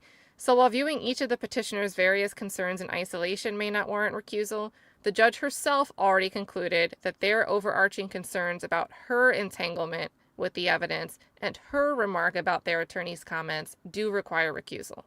And an objective observer who knows the judge previously concluded that she had a duty to recuse could thus reasonably doubt her impartiality in these cases. That objective observer could reasonably ask, what changed since the judge decided she was required to recuse in Reyer's case? And the record does not reveal a good answer. Indeed, the judge's orders in these cases acknowledges they should be consistent with one another. The order in Tyson explained that the judge rejected the same arguments for recusal in Robinson, and assuredly, the outcome should be the same here. In Robinson, the judge said the court summarily adopts its previous findings in Tyson and Seabolt, that this court's prior employment does not create a question of impartiality such that the court should be expected to recuse in this case. And in Dillard, which is the story we really started this whole stream with, the judge took judicial notice of the Tyson and Seabolt orders and incorporated their reasoning. We agree the recusal decision should be consistent, and that is the problem with declining to recuse in these cases after deciding that recusal was mandatory in Reyer's case. Of course, a prior recusal decision matters only when a later case presents the same material concerns. So, for example, a judge's recusal from a case involving a party the judge previously represented in the same or related matter does not necessarily require the judge to recuse from another factually and legally unrelated proceeding involving that same party. But the petitioners here did all present the same material concerns that led to the judge to recuse in Reyer's case. And to be sure, the state is correct that a judge's decision to recuse in one case does not mean the judge is locked into that position and must forever recuse whenever related circumstances arise again. So what's the problem? The passage of time, reconsideration of the prior recusal decision, or other new considerations may reasonably lead the judge to decide not to recuse in a later case that presents circumstances related to a prior recusal. So, for example, personal animosity between a judge and an attorney may dissipate over time, making it appropriate for the judge to recuse from the attorney's earlier cases, but not later ones. We're going to skip some of the case law. As another example, while there is no presumption of bias when a former law clerk or law partner appears before a judge, some judges have informally adopted a policy of recusing themselves for all such matters for a period of time, the Glanville style. But even though a judge recuses in some cases involving those colleagues, the judge may reasonably conclude that enough time has passed that recusal is no longer appropriate. Here, there is no suggestion that the judge's recusal in Reyer's case was mistaken. That was not a case where the judge was merely a former coworker of deputy prosecutors and law enforcement officers in the case before her. The many witnesses who were her former colleagues would be providing evidence related to Reyer's allegations of systemic police and prosecutorial misconduct that he claimed covers the judge's own time in the prosecutor's office. And this is where it matters. An objective observer could reasonably consider that context when interpreting the judge's remark that the comments by Reyer's attorney, Slosser, about alleged systemic misconduct were, quote, defamatory. So they say there is also no evidence in the record before us of changed circumstances since the judge concluded she needed to recuse in Reyer's case based on the same concerns the petitioners raise here, other than circumstances that further weigh in favor of recusal. So if anything has changed, it's worse for the state's position here. We've got, most importantly, the judge's entanglement with the evidence has only deepened. And even if those new developments do not independently warrant recusal, they do nothing to eliminate the concerns that led the judge to recuse in Reyer's case. The judge dismissed the argument that her recusal in Reyer's case should compel her to recuse in these cases too, by saying she only recused in Reyer's case to cure any lingering concerns. But she did not explain what those lingering concerns were and why they no longer linger. Nor is it apparent to us. So, an objective observer could reasonably persist in doubting the judge's impartiality in these cases based on her own conclusion in Reyer's case that there were reasonable questions about her impartiality. Thus, the judge needed to continue recusing in these cases until there was some change in circumstance that would no longer lead an objective observer to reasonably question her impartiality. So, for these reasons, we reverse the trial court's error denying the petitioner's motion for recusal in each case. So this is 4 cases that end up getting a transfer to a different judge, and remand with the instruction to grant the motions. So I thought that was interesting to hear the argument and look at the decision there. We're going to look at a quick, this is a little bit of the Reyer case. So in 2021, after 16 years in prison, Reyer was exonerated. Allison, thank you. Tonight, ABC 57 News investigates an Elkhart man's wrongful murder conviction. He's now free and back home with family, thanks in part to the new Exoneration Justice Clinic at Notre Dame. ABC 57 investigative reporter Richard Bodie joins us live in studio with how that man is feeling right now. Rich. Yeah, Brian and Tiffany, for 16 years, Andrew Reyer sat in prison, convicted of a murder he didn't commit. But on Monday, Reyer was exonerated, and his family says their nightmare is finally over. I'm very thankful for the process that's taken place to bring Andy to this point today, to bring his freedom back to him and join our family. I had a lot of stress on me, and I'm a whole different person now. Andrew Reyer was wrongfully convicted of the 2002 murder of 94-year-old Helen Saylor. She was killed on Thanksgiving Day in her high-rise Elkhart apartment. Reyer and another woman, Lena Kanan, were convicted. Her conviction was vacated in 2012. Both were sentenced to 55 years in prison. Reyer served more than a decade and a half, but now he is a free man. How could this happen in America? How could an innocent man be wrongfully convicted? As a detective, Carl Conway. This guy looks familiar. Innocent man be wrongfully convicted. As a detective, Carl Conway interrogated Andy Reyer over the course of 2 days without recording it and coerced him into a false confession. Jimmy Groulet and Elliot Slosser, law professors at Notre Dame, say Reyer has an intellectual disability that makes him vulnerable. The two have been working with Notre Dame law students in the school's newly created Exoneration Justice Clinic to help Reyer gain his freedom. Each of these students and every member of our team has spent thousands of hours investigating. Groulet and Slosser say this is a day of reckoning for the Elkhart Police Department. They're calling for the firing of Conway and for the Elkhart Police Department and the Elkhart County Prosecutor's Office to apologize and admit they were wrong. What confidence should the citizens of Elkhart County have in the criminal justice system in Elkhart County? I think it places a cloud over that office. But today, a cloud lifts for one family as their long ordeal comes to an end. The 5th person from Elkhart to be exonerated. So we reached out to the Elkhart Police Department for comment. I remember Elkhart, we heard earlier that like in 2025, population's like 53,000. And they have all these, like, exonerations are not that common. And I think they said 5th in the nation for overturned convictions. So it sent us a statement that describes some of Carl Conway's testimony as, quote, contradicting, misrepresenting, and false when compared to his testimony in the trial. Furthermore, it reads in part, quote, Chief of Police Chris Seymour opened an internal investigation conducted by the Office of Professional Standards regarding Carl Conway's involvement in the Andrew Reyer investigation. Furthermore, Chief Seymour placed Lieutenant Carl Conway on administrative leave with pay pending the outcome of the internal investigation. With pay. Oh boy. So I believe I saw a lot, and I totally encourage everyone to do a deep dive on the Famously Unfamous channel and their content. I mean, that's what I'm going to be doing. Like, they have a ton of stuff.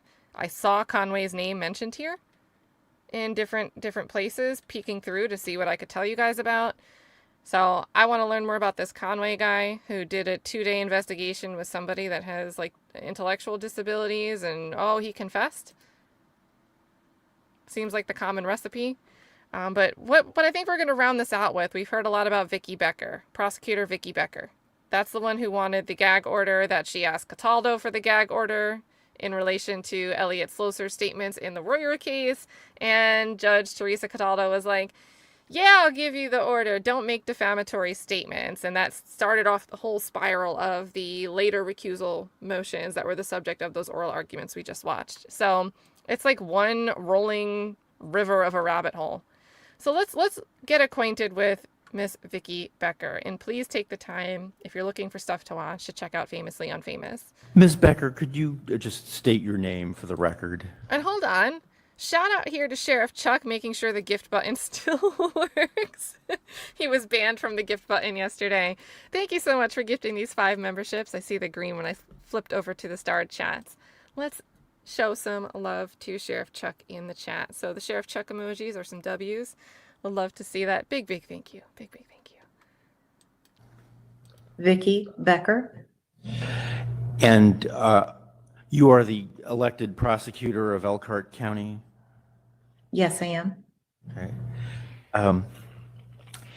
Now, the prosecutor has no role in the internal disciplinary affairs of the Elkhart Police Department, does it? No role at all. Okay. But you attended portions of Ms. Phillips' disciplinary hearing in October 2022. Isn't that correct? Yes. Do you recall what portions of that hearing you attended?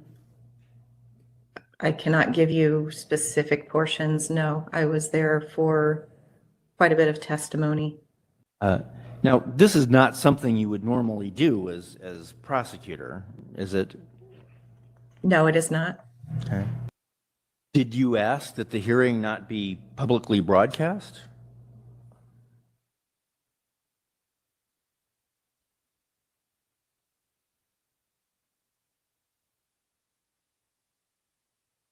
I believe I did communicate that through the city attorney. I don't recall.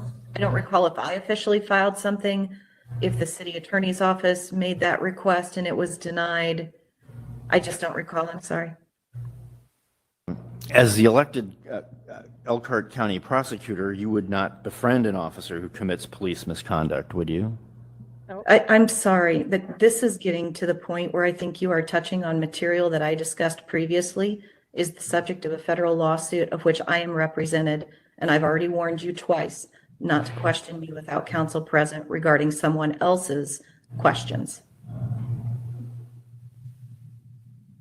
Ma'am, these are my questions. I'm not answering your questions on this as I am not a friend of Joy Phillips. All right, so I made a mistake. Let's get some context on Joy Phillips. I wasn't exactly sure what this was going to be about. I just saw that it was testimony, and we're going to watch the rest of her testimony in this clip. But some backing on Joy Phillips and why they have to question about Joy Phillips. Let me get this up, because this is kind of spicy.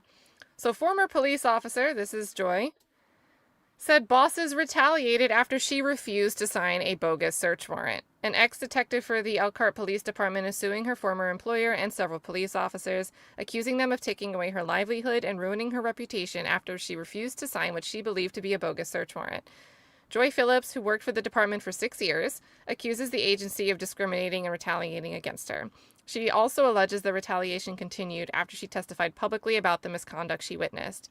She's, quote here, "There is not a word big enough to express the amount of corruption in the police department and how it's being allowed to continue and how it seems like every day is not a big deal."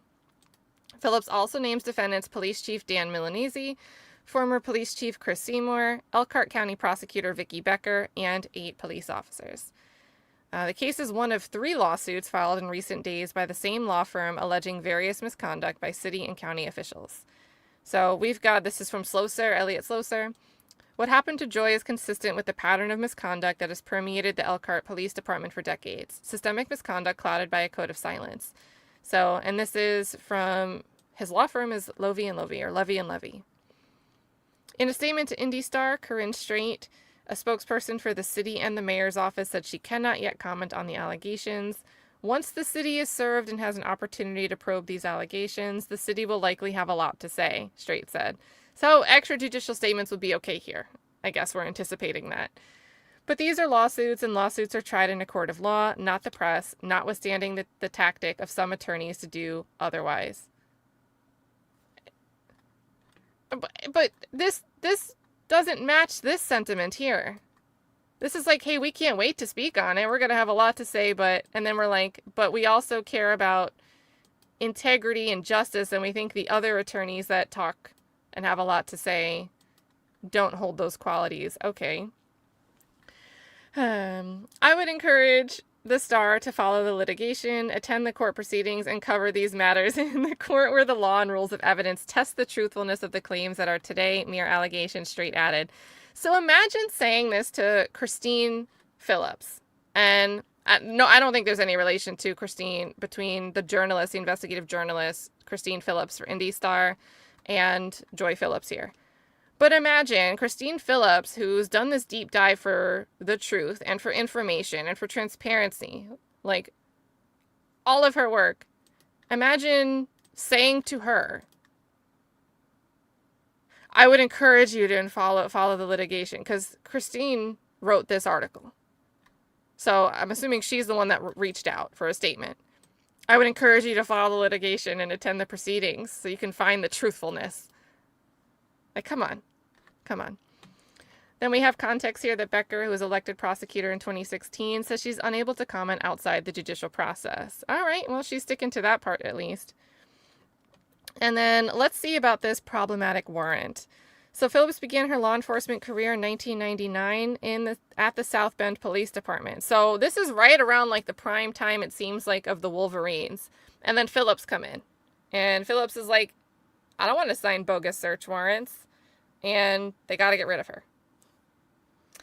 She began working for the Elkhart Police Department in 2016.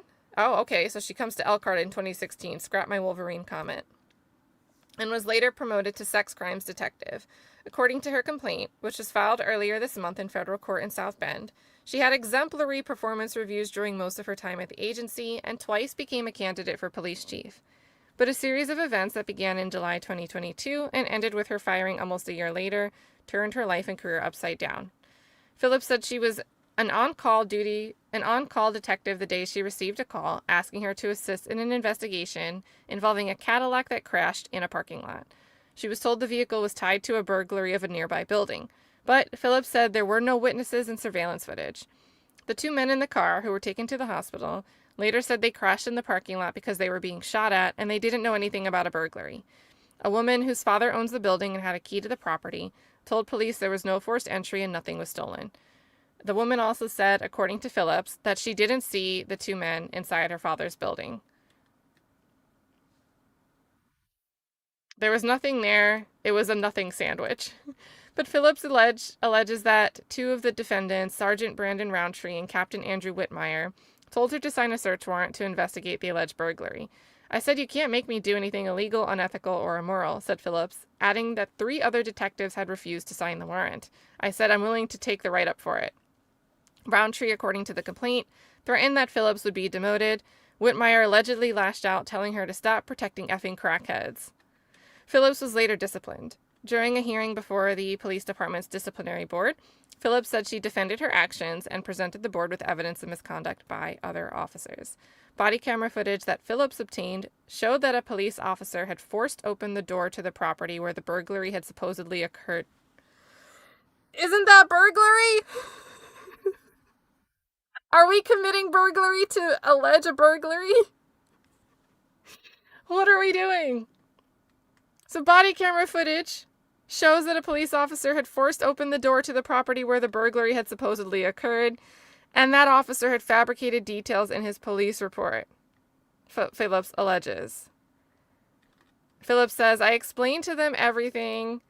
Hal says it's the Nancy Grace special.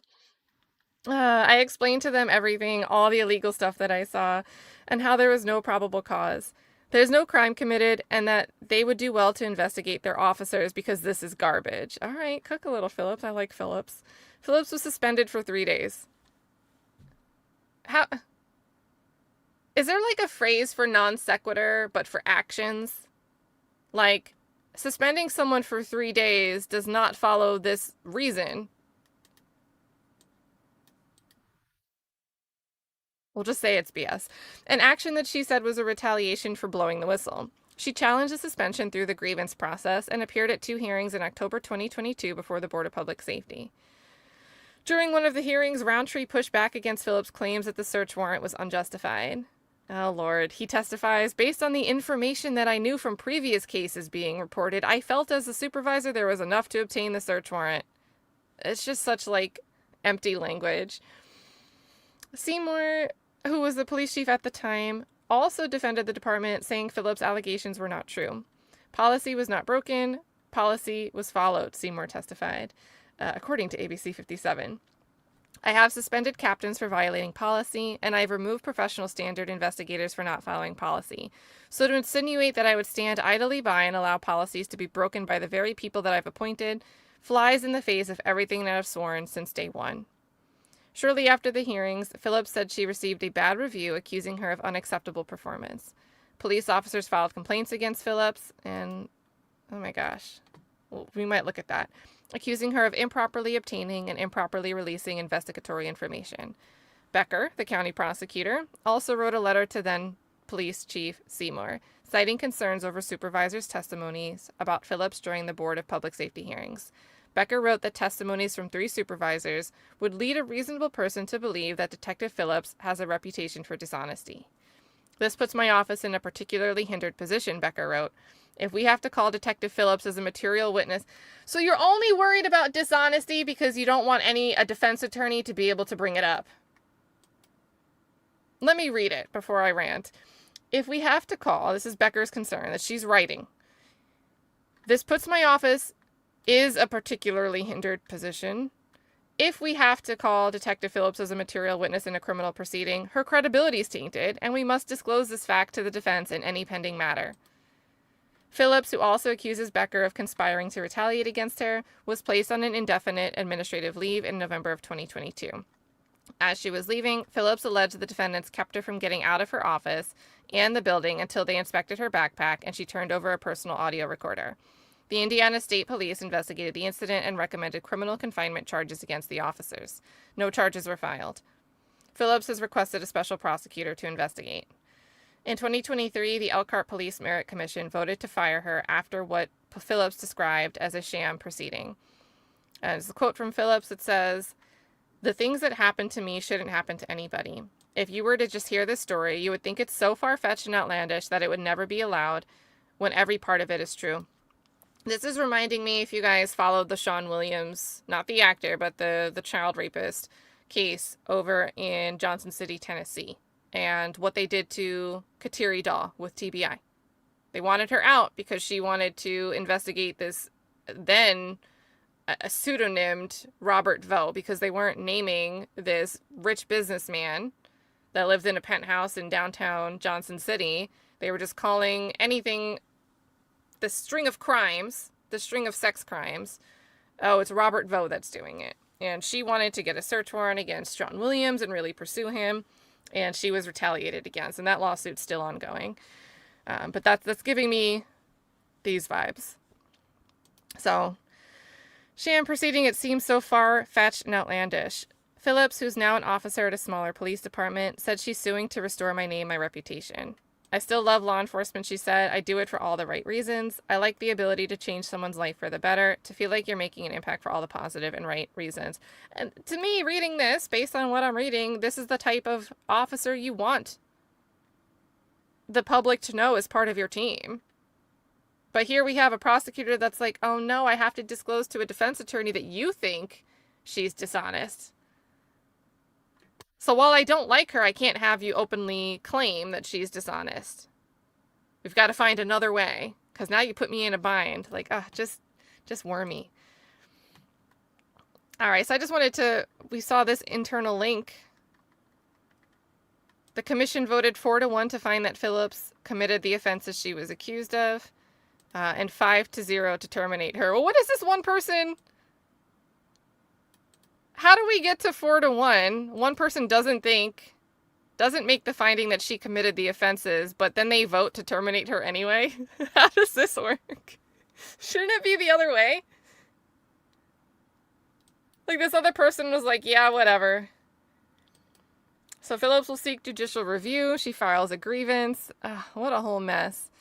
Elkhart Police Department Chief Dan Milanese released the following statement in response to the decision. I would like to thank the Merit Commission for the dedication to their position. We feel their decision best reflects the evidence that was presented during the hearing. While we know these types of decisions are difficult to make, we appreciate the Commission's dedication to not only the profession of law enforcement, but also the people of Elkhart. Elkhart Mayor Rod Roberson responded saying, the administration would like to thank the Police Merit Commission for their service and their consideration of this matter. Thank you to the City of Elkhart's legal team, specifically City Attorney Rose Rivera, for their work. We'd also like to thank the former and current administration of the Elkhart Police Department for their commitment to progress, transparency, and accountability. We never wanted anyone to lose their job, but we understand that this outcome is a possibility when a commitment to unparalleled service is the goal. We remain steadfast in our mission to move towards that goal at the Elkhart Police Department, and I'm confident our future is bright. All right, so let's watch, now that we know the backing of why we have this proceeding here, let's get back over to this testimony. Ma'am, these are my questions. I'm not answering your questions on this, as I am not a friend of Joy Phillips. Well, you did write a letter for her, but you didn't write one for Carl Conway, who's been determined by the Court of Appeals to provided false testimony. I'm looking for the distinction. As I indicated previously, the distinction is that when things are very publicly known, there is no obligation of a prosecutor to have to disclose those kinds of things because they are so readily known. And that is based upon decades of case law, as well as, other things that are applicable in the law.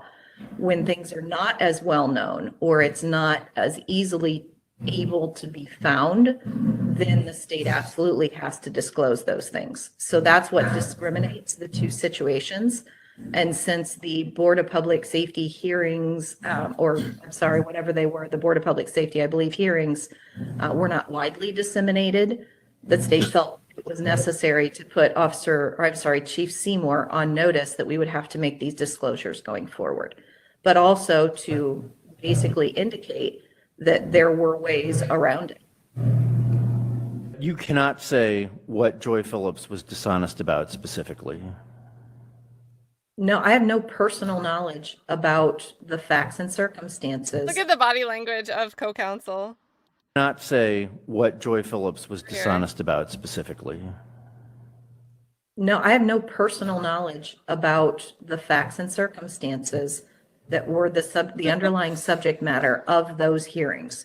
So I can't go there, and I'm not going to. It's not my place to determine whether or not she was accurate in her facts or not. So maybe at this point in time, where you're annoyed because police officers file these complaints, maybe instead of writing a letter complaining that this would lead a reasonable person to believe that Detective Phillips has a reputation for dishonesty, and oh no, now you'd have to disclose that as, you know, if she's a witness, if she's a detective in any of the cases you're trying to prosecute, maybe you should have raised the inquiry here to see if these complaints had any basis.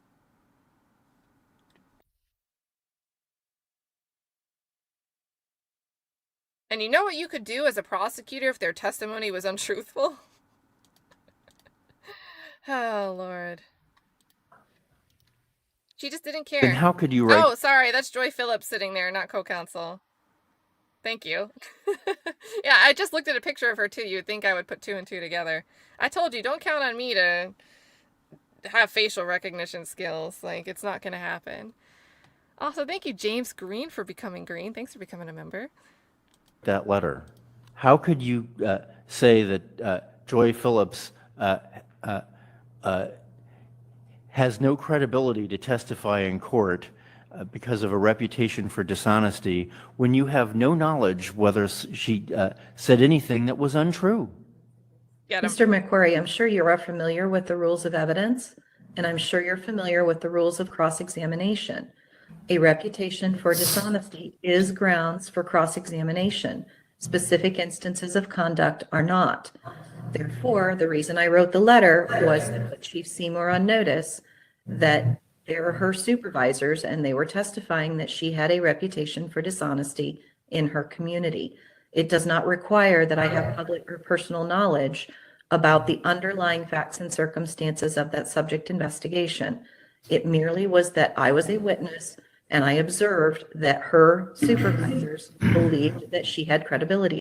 But why does your concern only stop at the new issue that you would have to disclose this as Brady information? Why did your concern stop there? Issues. That is a problem, and that is what I have to disclose. I don't make the rules. I simply, follow as best as I can.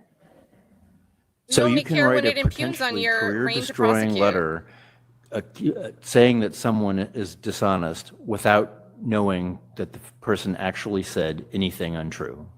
Mr. McQuarrie, you have that letter. I did not say that she is dishonest. I said I have to make these disclosures if she is a material witness. Anything that she is a witness to has to be corroborated by independent evidence until such time as she overcomes that reputation. That is possible. And to me, this is not a career ender. This is something that a chief has to use to make decisions about what assignments to put an officer in until such time as they overcome or rehabilitate themselves. Let's just look at the quote one more time. In this letter, Becker wrote that the testimonies from these three supervisors would lead a reasonable person to believe that Detective Phillips has a reputation for dishonesty. And that is purely an administrative issue for the police department. It is nothing about which I have any control.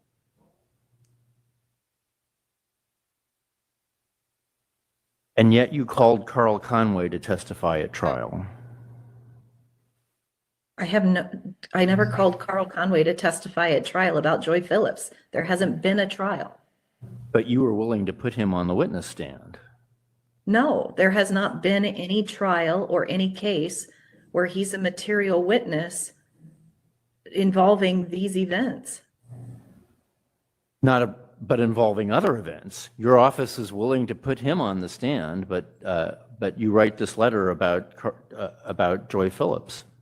No, Mr. McQuarrie, as I've talked to you, Mr. Conway had credibility issues that arose during that other unrelated event, and he was no longer a witness that would be called as soon as that happened.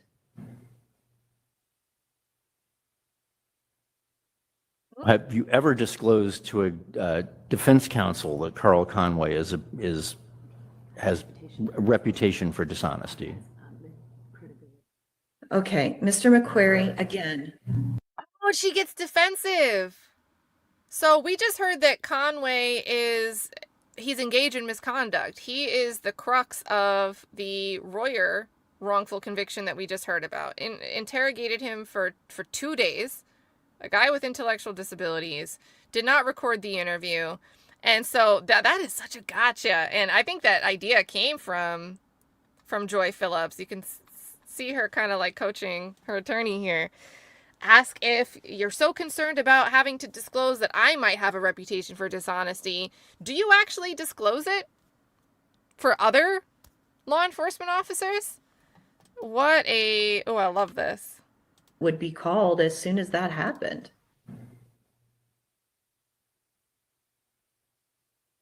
Have you ever disclosed to a defense counsel that Carl Conway has a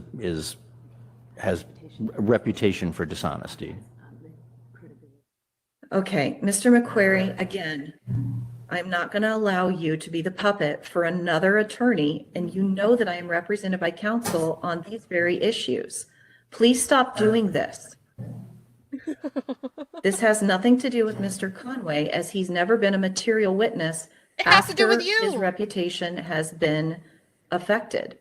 So he was never called, so that never had to be disclosed, and that was known at the point that this opinion came down. So please stop trying to taint this proceeding with your other agenda. Is there a reason you didn't call him? Did you take any action regarding Conway that would prevent him from serving as a police officer, as you did with Joy Phillips? I'm done answering these questions. In fact, you didn't take any action regarding to him comparable to the action you took with Joy Phillips. The circumstances are completely different. Why? Ms. Phillips was still a detective. Ms. Phillips could have rehabilitated her reputation, and Ms. Phillips could have been called as a material witness in the future. Mr. Conway was not. How is she going to rehabilitate her reputation when nobody will give her a chance to do so? There was no pushback against the individuals that you felt compelled to write a letter about, concerned that you couldn't call her as a witness without a defense attorney thinking, oh, I can cross-examine on this issue. That was your only concern.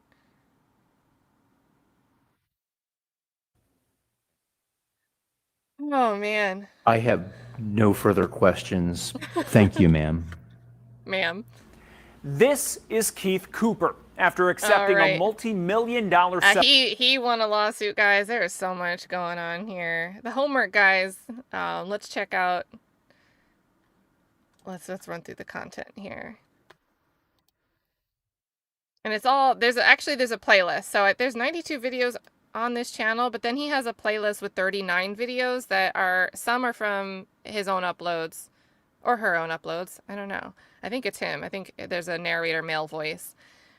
And some other news channels compiled into this Elkhart, Indiana corruption playlist. So let me link to this. I think there might be more on the channel of these 92 videos that relate to Elkhart or Indiana in general. But I think this playlist is a good place for us all to start if we want to keep looking at what the heck is going on. I think someone mentioned one more, and then everything else you have to go to the channel to check out. You guys mentioned the probable cause guy in the chat, which I'd seen that earlier, and I'm still shocked. Where is it? Yes, this guy. I'm their supervisor, and the ones that I supervise can write the search warrant.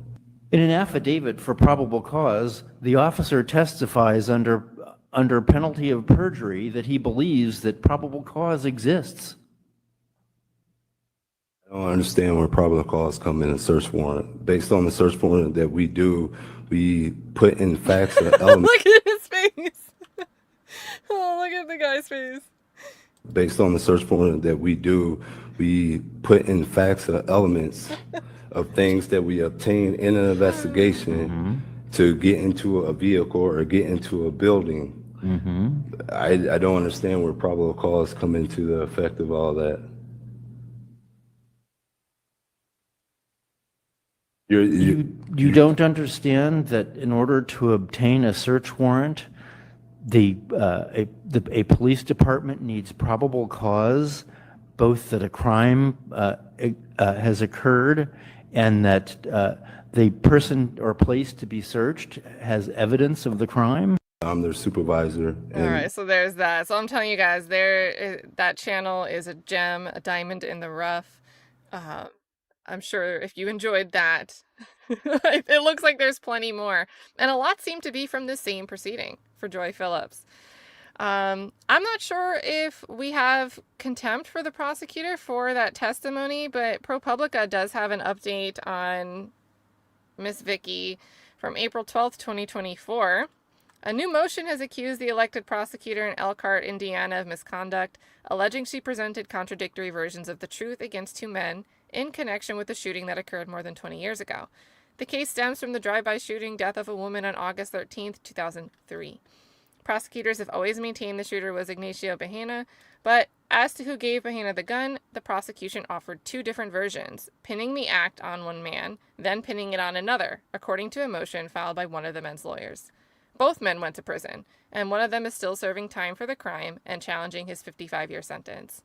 The Elkhart case is another in a line of instances across the country in which prosecutors have been accused of presenting contradictory accounts in court, depending on the defendant they're trying. At least 29 men have been sentenced to death in the U.S. since the 1970s in cases where prosecutors were accused of presenting opposing versions of the truth, according to a search of legal cases.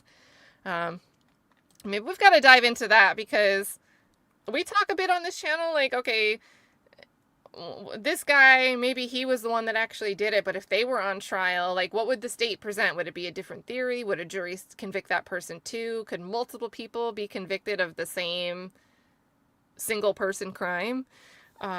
Single suspect, single perpetrator crime? And here we have examples of that exact thing happening. So I assumed it did, but I never knew it was on paper and studied. So this might be interesting to look at. I do have in the Gamma document it's for Reggie Dillard's case. I'm going to have to expand it to just be for Elkhart Police, Elkhart County shenanigans. But there is a link to ProPublica's Elkhart County deep dives in that Gamma doc. So ProPublica wrote in February about a case in Baltimore in which federal prosecutors offered opposing versions of the truth while securing a conviction on a gun charge against a man named Keon Paler. 2 days after that story was published, the Department of Justice reversed course and agreed Paler's conviction should be thrown out, writing in a court filing that public confidence cannot sustain irreconcilable versions of one event. So shout out to that public attention. That's pretty awesome. The motion in Elkhart focuses on the actions of the county's top prosecutor and asks that her office be disqualified from handling the case further. The motion marks another challenge to the workings of Elkhart's criminal justice system, which has been the subject of a joint investigation by ProPublica and South Bend Tribune. The two news organizations, as part of ProPublica's local reporting network, have reported extensively, and this is what's linked in the Gamma, like this whole like list of all the, I think it was like 18 articles or something, 18 pieces. So the Elkhart case traces to the shooting death of 20-year-old Carla Castro, who was killed when Bahena shot at her and wounded her boyfriend, according to court documents. Bahena fired from an SUV that pulled up next to a Ford Mustang driven by Castro's boyfriend. Bahena has never been caught, but prosecutors did charge two men who were in the SUV with him. One of the two men, Eduardo Brena, appeared in Elkhart Circuit Court in June 2004 and pleaded guilty to a felony charge for providing the gun to Bahena on the day Castro was killed. So you have a plea for providing the gun. During the plea hearing, the judge walked Brena through the charge's factual basis, making sure Brena understood and admitted each element. "Did you provide the handgun to him?" the judge asked. "Yes," Brena told the judge. The judge later asked, "Mr. Brena, did these acts occur on August 13, 2003 in Elkhart County, Indiana?" "Yes, sir," Brena told the judge. You guys already know where this is going, right? Representing the state at this hearing was Vicki Becker, who was then Elkhart County's chief deputy prosecuting attorney.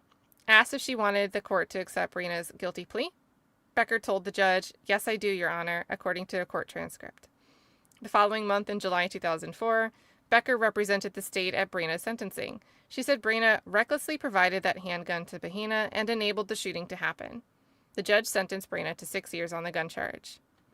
The second man, the other guy, Rodolfo Alexander, stood trial in March 2005, accused of being an accomplice to Castro's murder. Alexander had been driving the SUV at the time of the shooting, prosecutor witnesses told the jury. The prosecutor at Alexander's trial was Becker, the same prosecutor who'd been in court for Brina's guilty plea.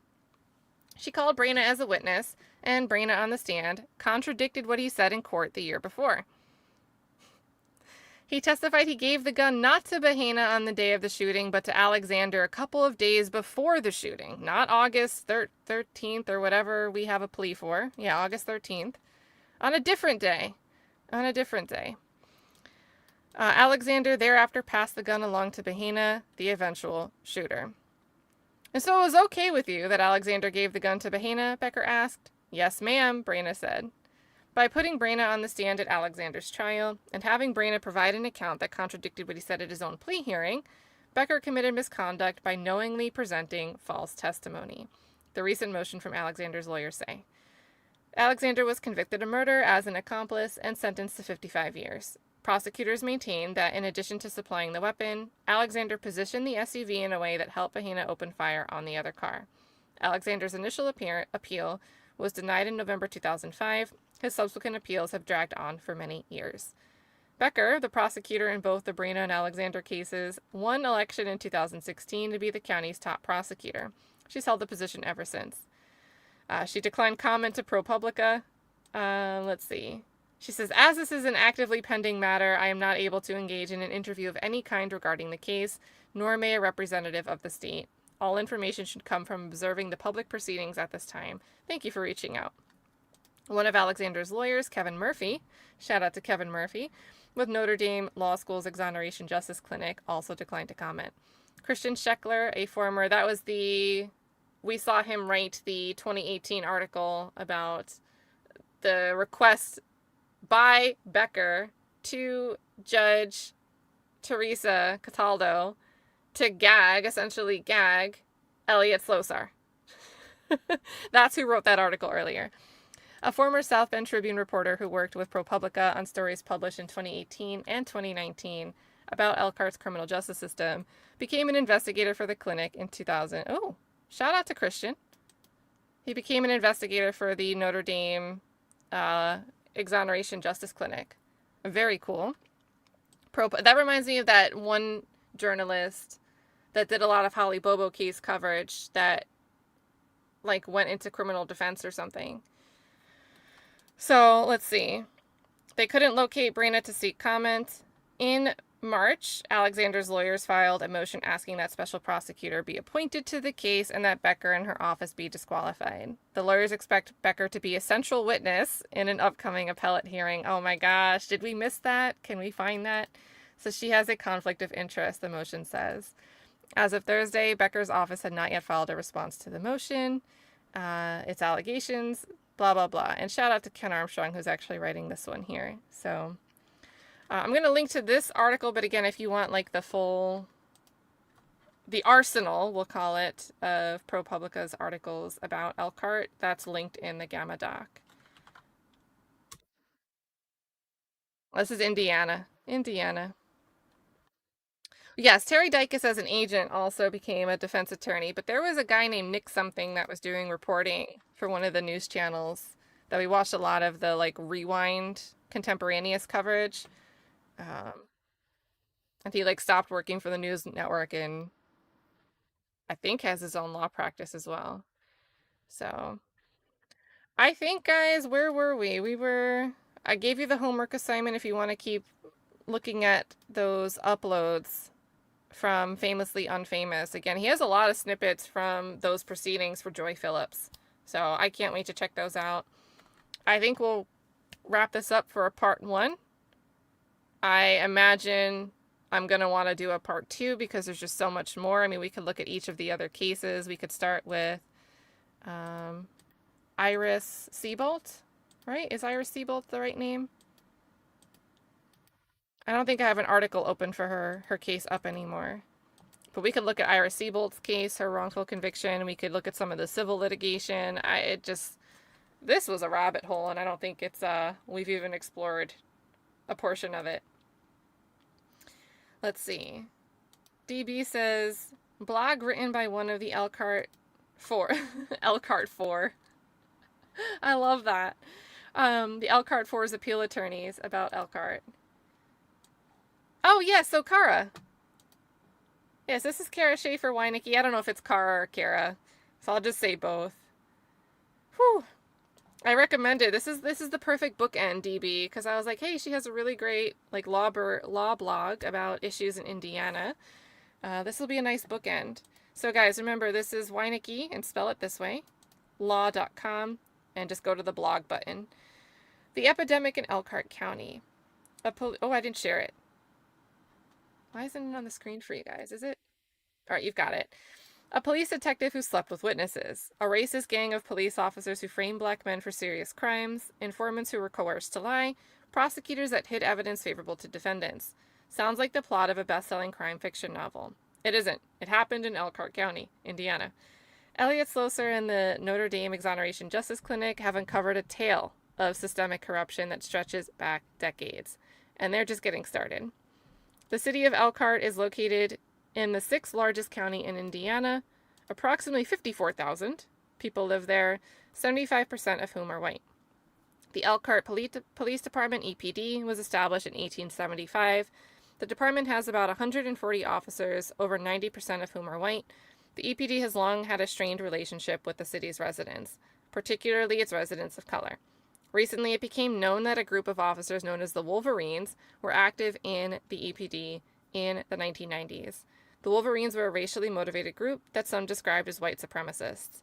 At least 9 officers belonged to the group, including former Detective Steve Rizutko, the fondling guy, and Steve Ambrose. Former Police Chief Ed Windbigler, and the former president of the Elkhart FOP, Bruce Davidson. These officers played key roles in the cases of 6 wrongfully convicted people who've already been exonerated, and there are more defendants litigating to secure their own freedom. 3 of those defendants, Ira Seibolt, Leon Tyson, and Pink Robinson, received some hopeful news this week. The Indiana Supreme Court has agreed to hear their appeals. Oh, and we can look for all of the oral arguments for these appeals. Or maybe it says these 3 cases all share the same issue. The defendants sought to remove the judge overseeing the case. So that might be the combined oral argument we just watched.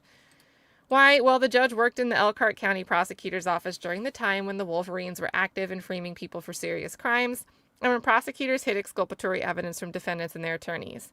At the same time, well, did they stop hiding exculpatory evidence? Because we just tried to hear about Conway a little bit, and Prosecutor Vicky did not want to answer questions about if she properly discloses stuff. So I'm not sure that that's really changed. At the same time, the judge was married to a man who had served as an EPD reserve police officer. When Sloser commented about the systemic corruption he'd uncovered in Elkhart County, the judge found his remarks to be defamatory, i.e. false. But the judge declined to recuse herself from the cases. So Sloser took an interlocutory or immediate appeal to the Court of Appeals and lost. But earlier today, the Indiana Supreme Court set the matter of whether it should review the issue of the judge's recusal for oral argument, which we got to see. We know the outcome. We know the Supreme Court said, yeah, we agree with the petitioners. The defendant's claim has some overlap with the original action set to be heard by the Indiana Supreme Court next month in the Delphi case. In the Delphi action, we requested removal of the trial judge because we believed her findings that Richard Allen's counsel of choice had made false or misleading statements in court filings and were grossly negligent, placed her impartiality going forward in question. The same could be said for the judge in Elkhart County. Given the evidence of systemic corruption in the EPD and the possible cover-up by the prosecutor's office, the judge's determination that the allegations were false, before hearing any evidence, reasonably placed her impartiality in question going forward. Someday soon, I hope to do a deeper dive into the epidemic of exonerations plaguing Elkhart County. Time to write is in short supply. That's how we all feel when we're like, oh, let's look at these cases. There's so many. Sloser's oral argument was scheduled. That's what we watched, January 25th, 2024. That's exactly 1 week after the argument in Delphi original action. I didn't know that. So if I clicked, because I was like jumping through links trying to find this oral argument, if I went like one click off, one click further, I probably would have landed on that. And coincidentally, I'll be there on the 25th. Oh, so cool. She was there to argue one of my own cases. Solicitor's argument will be one worth watching. So very, very cool. There's documents that they're saying that the 4 cases, well, it's like the 3 and then they add Dillard in later without needing an oral argument for Dillard. So 4 cases. This is when it was set for hearing. Very, very cool. Shout out. Let me drop a link here to this blog.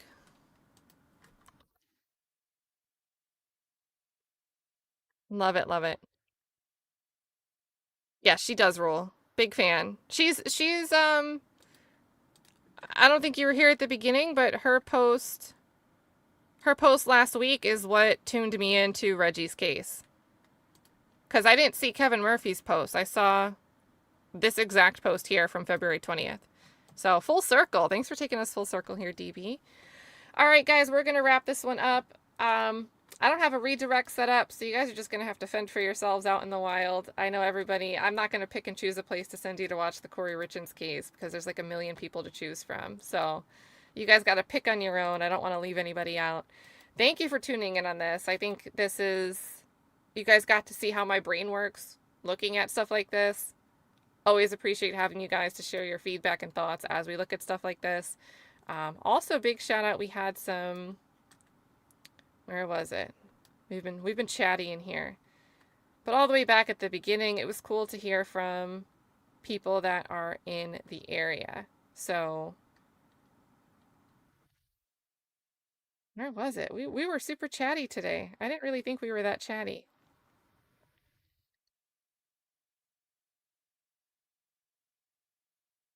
See, everybody's saying, hey, I must be close to it. Yes, KOE Gaming. I knew there was gaming in the name, but shout out to KOE Gaming, who is in the area and was like, it's crazy here, it's wild here. Always love to hear from a local. So that being said, you guys, I hope everyone's having a good Tuesday. I'm happy we got to talk about a case with a positive resolution. We're looking for resolutions in a lot of other cases here. Edric Foss, the most recent, but, you know, what's going on with Richard Allen, what's going on with Zachary Adams. I mean, the list could go on and on and on. So thank you for staying interested in stuff like this. And I don't feel like I'm on my own. So big thanks. Thank you guys. Don't thank me. Thank you. And everybody take care. Have a good one. And Hell-Raising Angel, thank you for the kind words. You said, I got a minute to sit down before everyone disappears. I know that feeling when you jump in alive and everyone in the chat's like, bye, have a good night. And you're like, no, I just got here. So thanks for tuning in, Hell-Raising Angel. Hopefully catch you live next time and we can chat together. Take care, you guys.